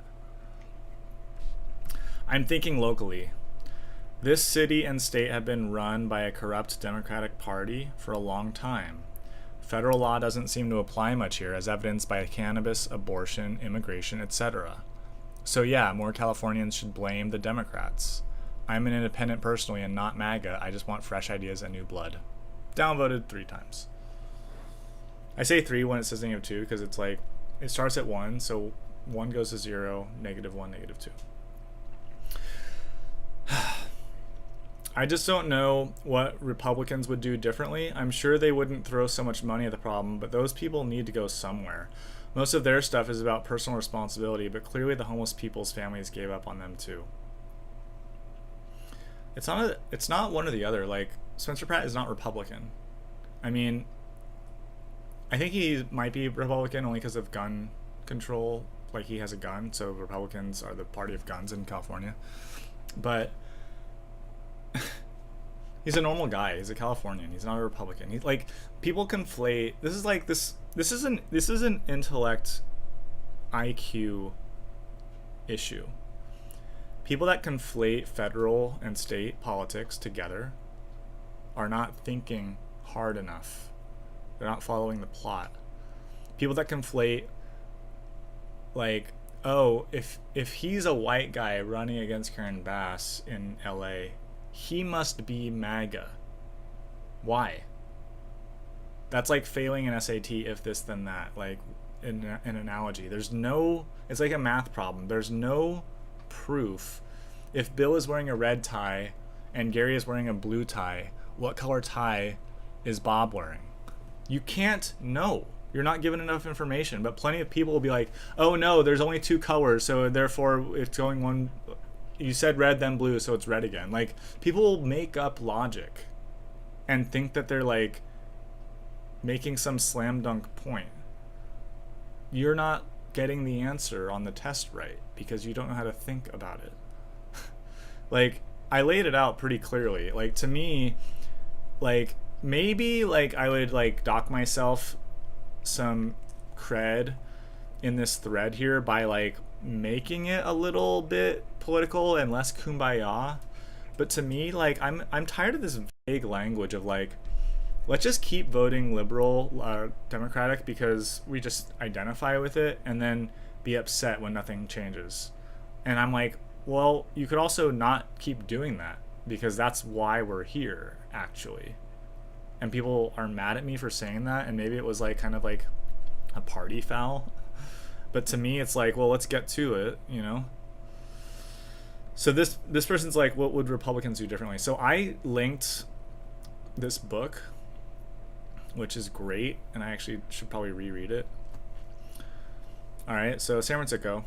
I said, this book from 5 years ago is a deep dive into the homelessness crisis by a Bay Area progressive, now centrist policy wonk, Michael Schellenberger, my man. Nothing about his recommendations, establishing mental health institutions and rehab clinics, are right-wing or conservative. He heavily references Portugal and the Netherlands as beacons. It was the MAGA candidates in the recent California election, Pratt for mayor and Hilton for governor, that are endorsing this philosophy. The researched ideas are really just there for the taking. Leftists seem to still prefer housing first and to demonize the right as being punitively draconian, which is simply not true.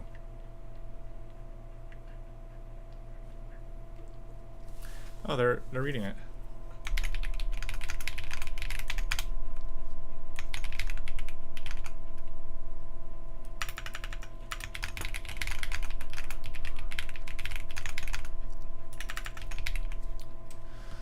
Is it shell or shell?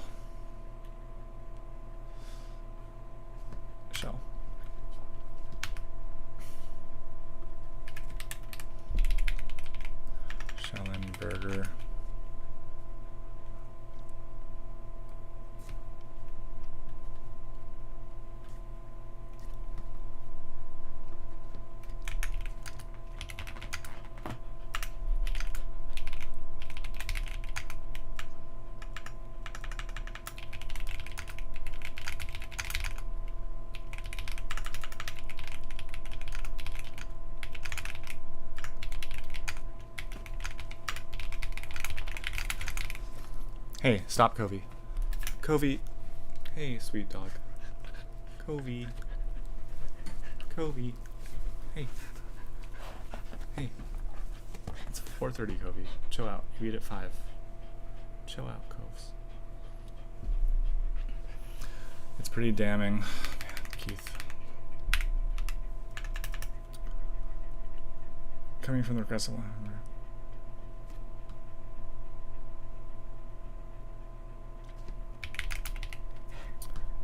And coming, God, Keith.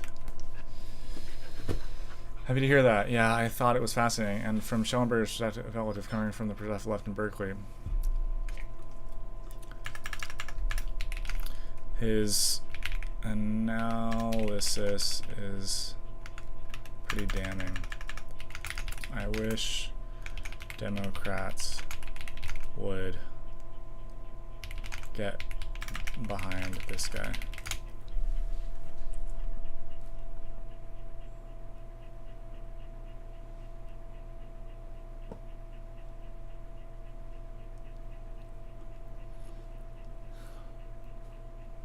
That's actually very touching that that person actually went to read that book. I love that. That's like the best case scenario from all this, you know? Alright, guys, last topic. Back to this one.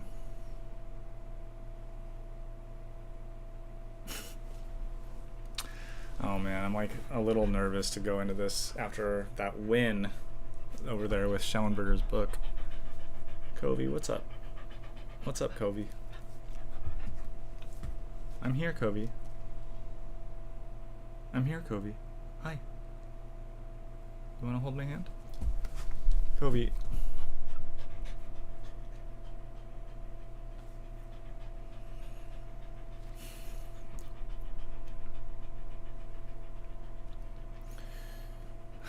I guess I'm a little tired for this, you guys. This is the whole, what do you want about Trump? Why is it about Trump? Okay, so this guy, I can picture who this is. He comes at me.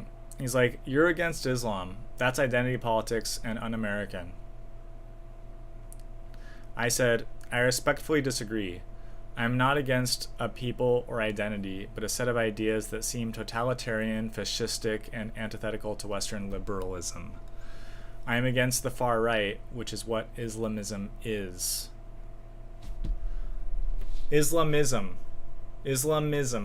is far right, you guys. And if you are against the far right, you should be against political Islam, aka Islamism, also.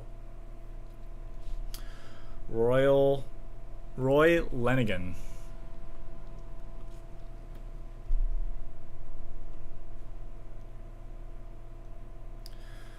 Hides their history, hides their posts, hides their comments. Faceless, nameless. I guess his name is Roy. Okay, he accuses me of being against Islam, a religion, which honestly I am. I'm like not for Islam, okay? And I would be against any thing that was like annoying me on a daily basis. And Islam is annoying, but political Islamism is specifically what I'm talking about here. Like, everything I said, okay. How is everything still about Trump? The left is lost. I'm a centrist against Islamism and would love to support classical liberalism from the left. All the woke nonsense is so beyond the common person. You're against Islam. Let's go to Google. Islam versus Islamism. Islam is a major world religion focused on faith, worship, and personal morality. Islamism, or political Islam, is a modern political ideology that asserts Islam should shape state governance, laws, and public policy. In short, Islam is religion, while Islamism is a political agenda. It's like the most basic level of understanding. If you don't get that, if you want to obfuscate that and mix them up to call me names and to try and win arguments, I don't know what I'm doing here. I like, you have to understand this point, and I trust that everyone I'm talking in front of that reads this sees my point of view, but evidenced by these votes, no. -2 on me, 5 for him. -1 on me, 5 for him. You literally said it yourself. Islam is a people and identity and a religion. It being the last one is why it makes you un-American. I never said I was against Islam. I said I was against Islamism.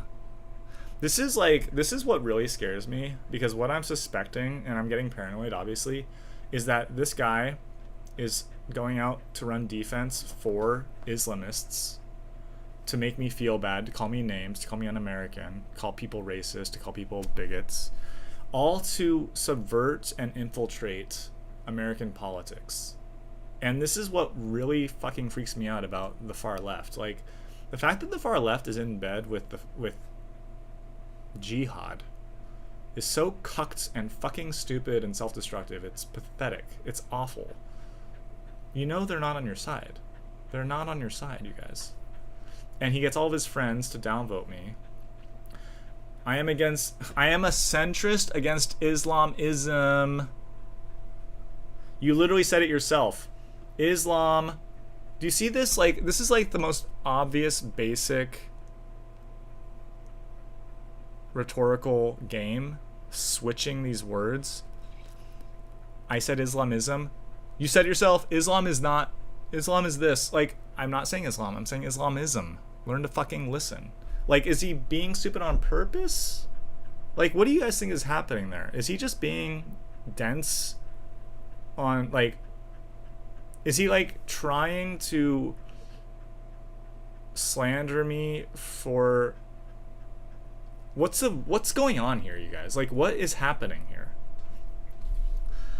I say to him, nice try. You're not going to get me with these word games and name calling. Word games being switching Islam and Islamism. I think that's kind of obvious if you're reading along. Name calling, un-American.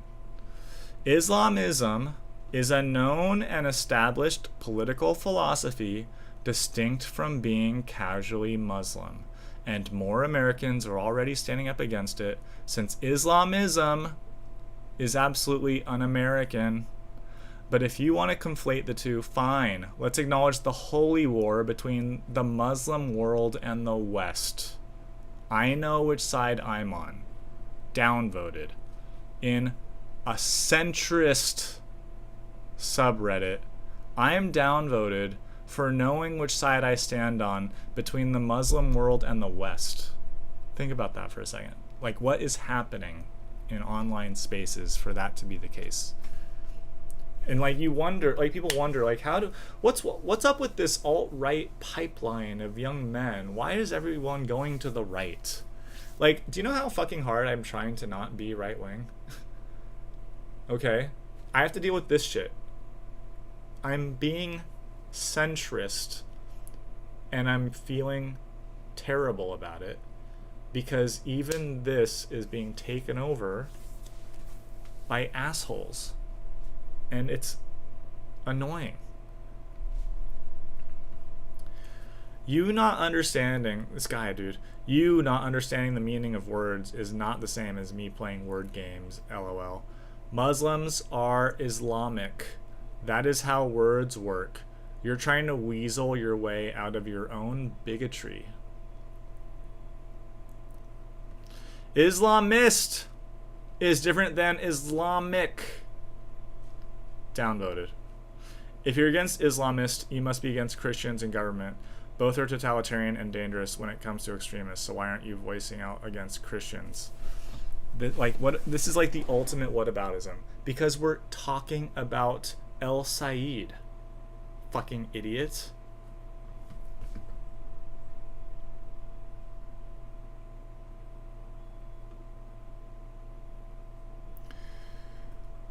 Before I wrote Islamist is different than Islamic, I wrote, can you not read? Islamism, not Islamic, idiot. From Google Wikipedia, Islamism is a political ideology asserting that Islam is not only a personal faith but a political system that should govern society and state. Adherents advocate for implementing Sharia law and establishing Islamic governments. It is distinct from Islam as a religion. centrist mod team. Hello, unfortunately your comment has been removed for not complying with one or more of the following. No harassment, slurs, deliberate misgendering, stereotyping, bigotry, or racism. Do not instigate here.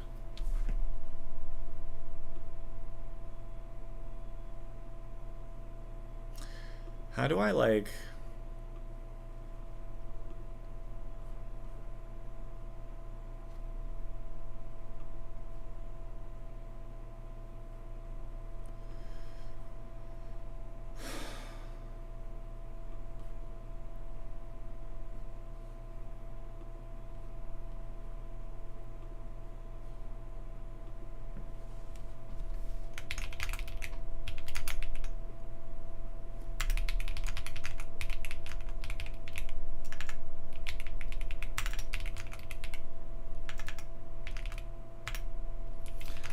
There was this exchange a few days ago.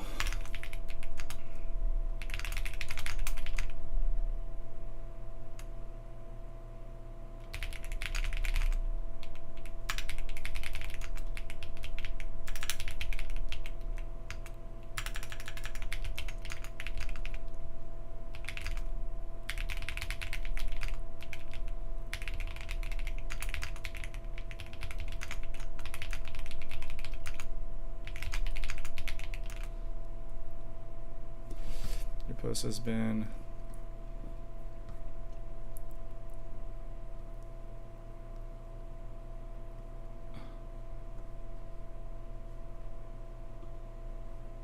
removed.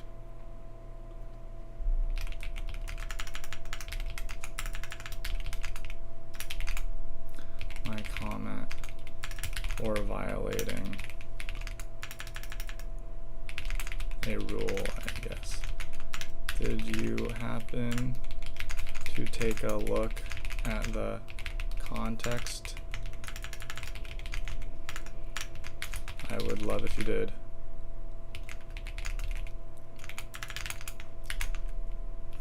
I was called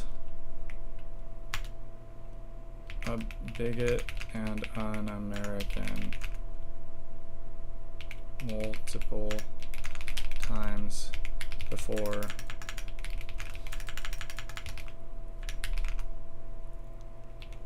Breaking and calling this guy an idiot for not distinguishing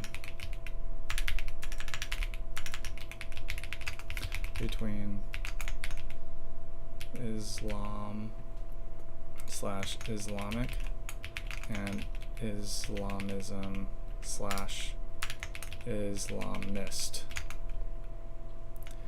It seems to me that he was running intense defense for Islamism and making me his target while I was merely standing up for liberalism. I love your review and your thoughts.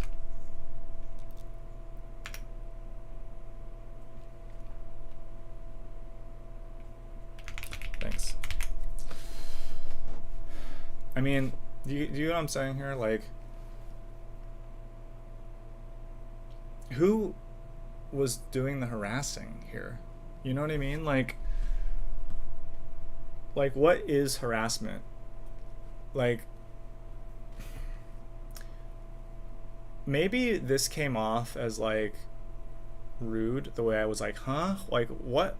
I'm entering this thread about this guy who's like, I mean, from the sound of it, he's a socialist Muslim guy, right? Like, that's what that looks like. But I don't know.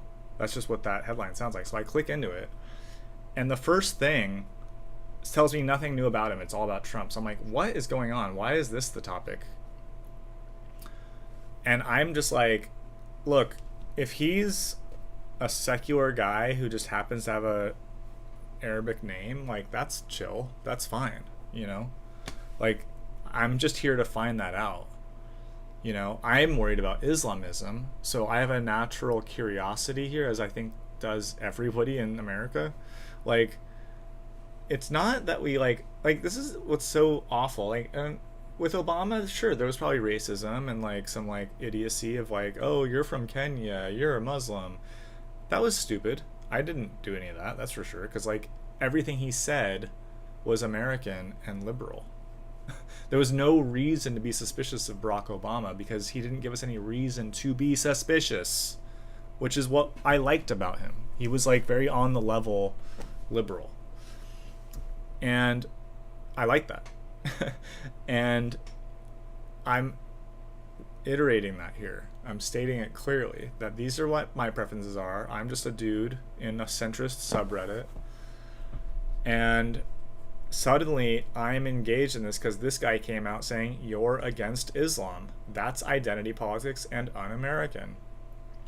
I respectfully disagree. I am not against a people or identity.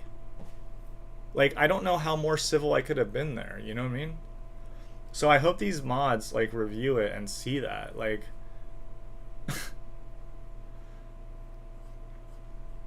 let's see. Hey guys, there was this exchange a few days ago in which I was talking about political Islamism and being intentionally misunderstood and harassed by a user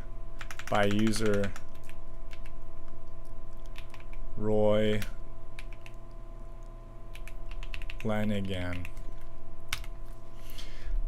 I was reported and you guys removed my comment for violating a rule, I guess. Did you happen to take a look at the context? I would love if you did. I was called a bigot and un-American multiple times before breaking and calling this guy an idiot for not distinguishing between Islam and Islam.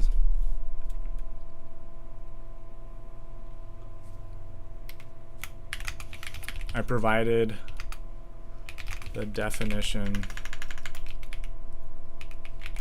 of the two.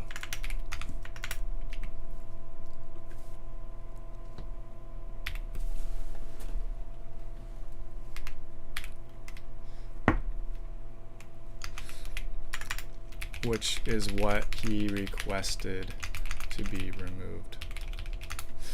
It seems to me that he was running intense defense for Islamism and making me his target while I was merely standing up for liberalism. I'd love your review and your thoughts. Thanks. I did what I can. Did what I can there.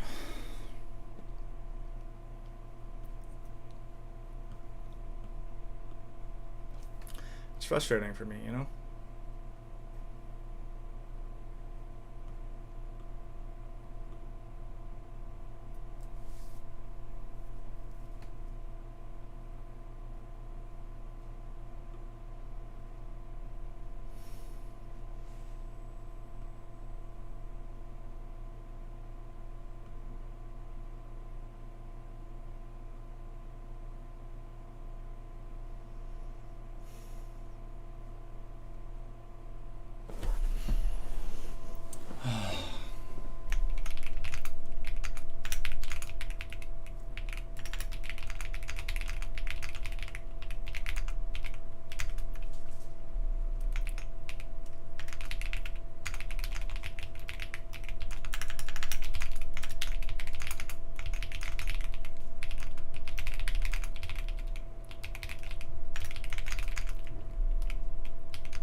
Islamist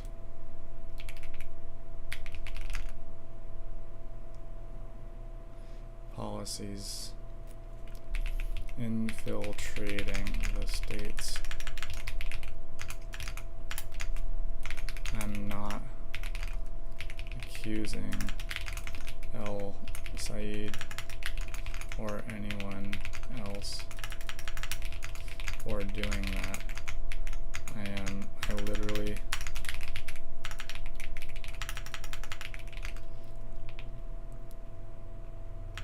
came here to learn more.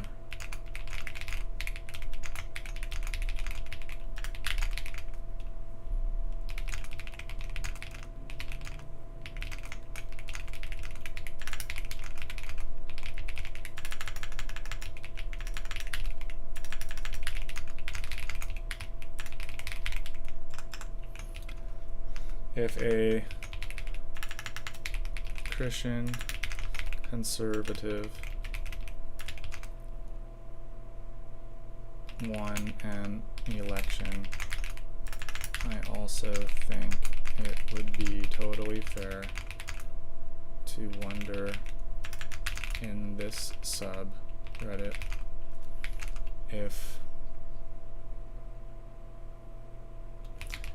theocratic ideas might become more popular or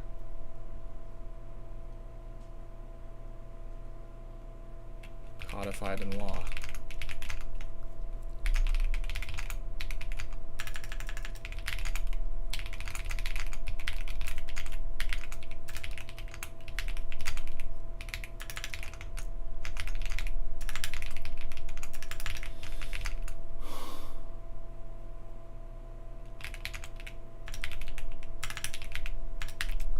Influences like Jerry Falwell, I think was that guy's name.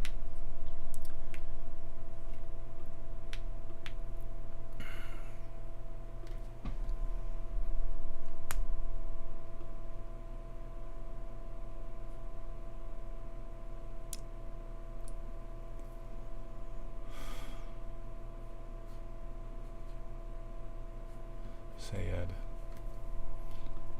Better not misspell his name. I would have came here to learn more about him. Just okay.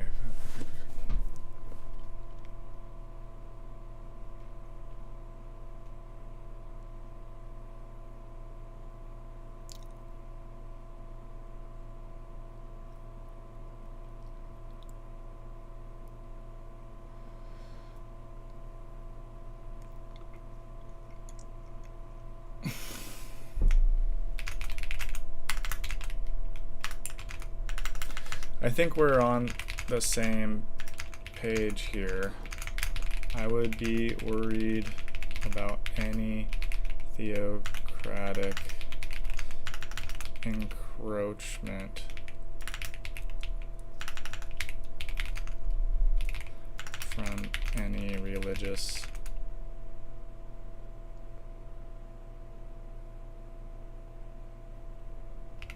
background. In a thread about a Muslim politician, maybe it's okay to wonder about Islam's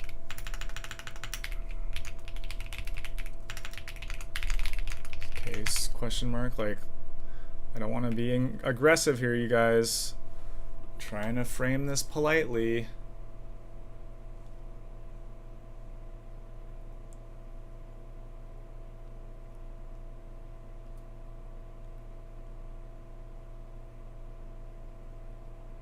Just pisses me off. Like, I don't go to far left anarchy Marxist subreddits and start talking shit. I was once part of the socialism subreddit and got banned for being normal. And this is a place where I'm supposed to feel safe, you know? And everyone here feels aggressively leftist. And that's lame. Like, I don't want to be in an aggressively leftist subreddit. It's sad to me that Reddit is taken over by such people. And it's suspicious that they all hide their identities. Like, that is hardcore bot energy.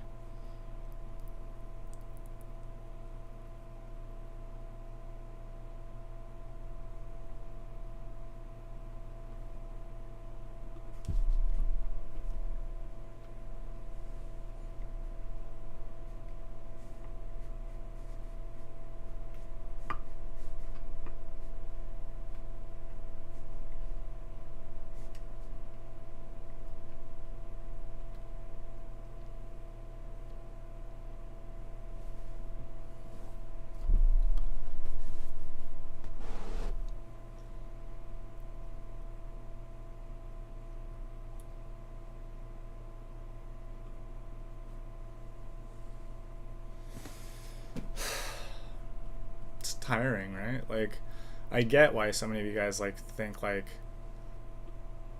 Keith, get off the internet. It's not healthy for you. Removed by moderator. Oh man, Reddit sucks. I need to get on Twitter, I think. This post was like comparing Birmingham, Alabama to Birmingham, England, and its point, like someone was making this point. Alabama is actually richer, shockingly, than Birmingham, England.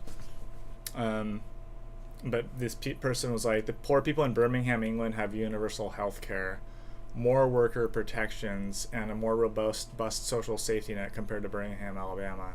So they are better off since they're not scrambling to cover the basics. Also, those 25% of people in poverty are not bringing in anything close to a median income. Somebody is rich, I'm sure, but not them. This person was totally off base. They got upvoted, of course. Someone else pointed out to them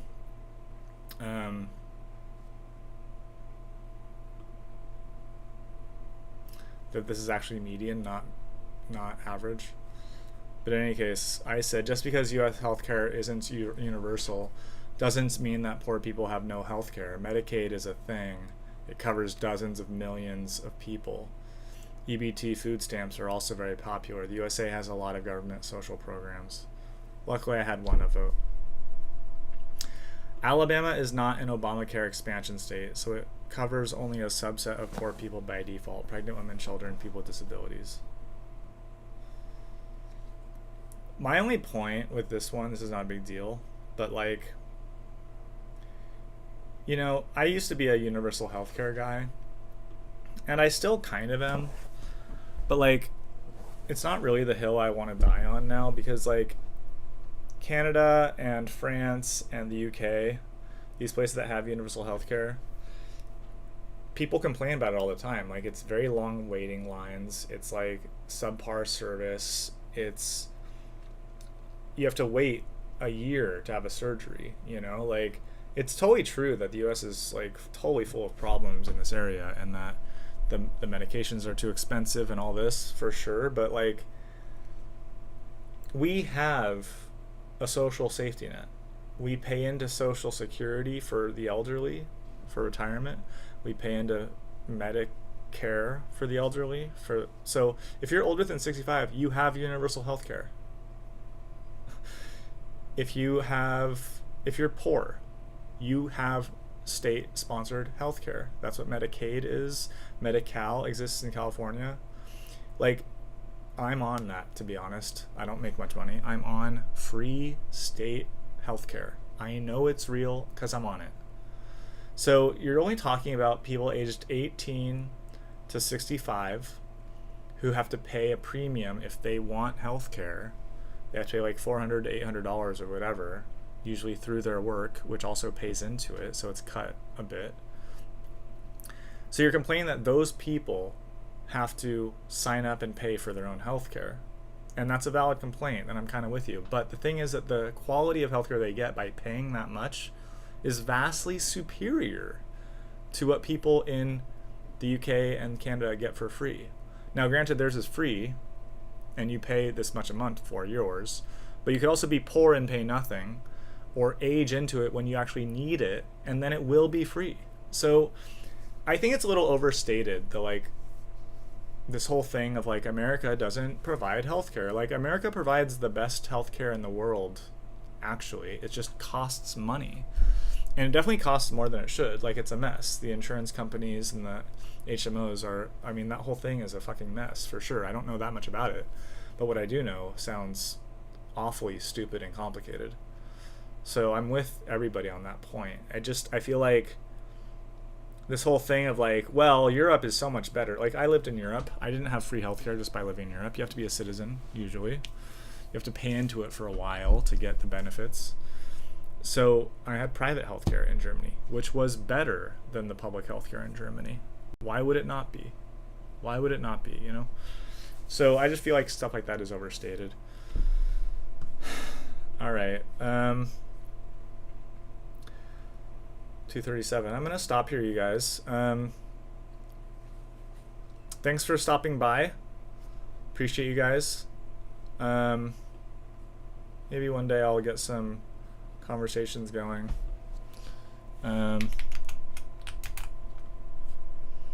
This guy said hi. That's cool. Travis. I'm going to end this stream now. So thanks for being with me while I responded to my Reddit commentary. I'm going to try and do less Reddit comments this week. But yeah. That was me doing it. Alright guys, until next time.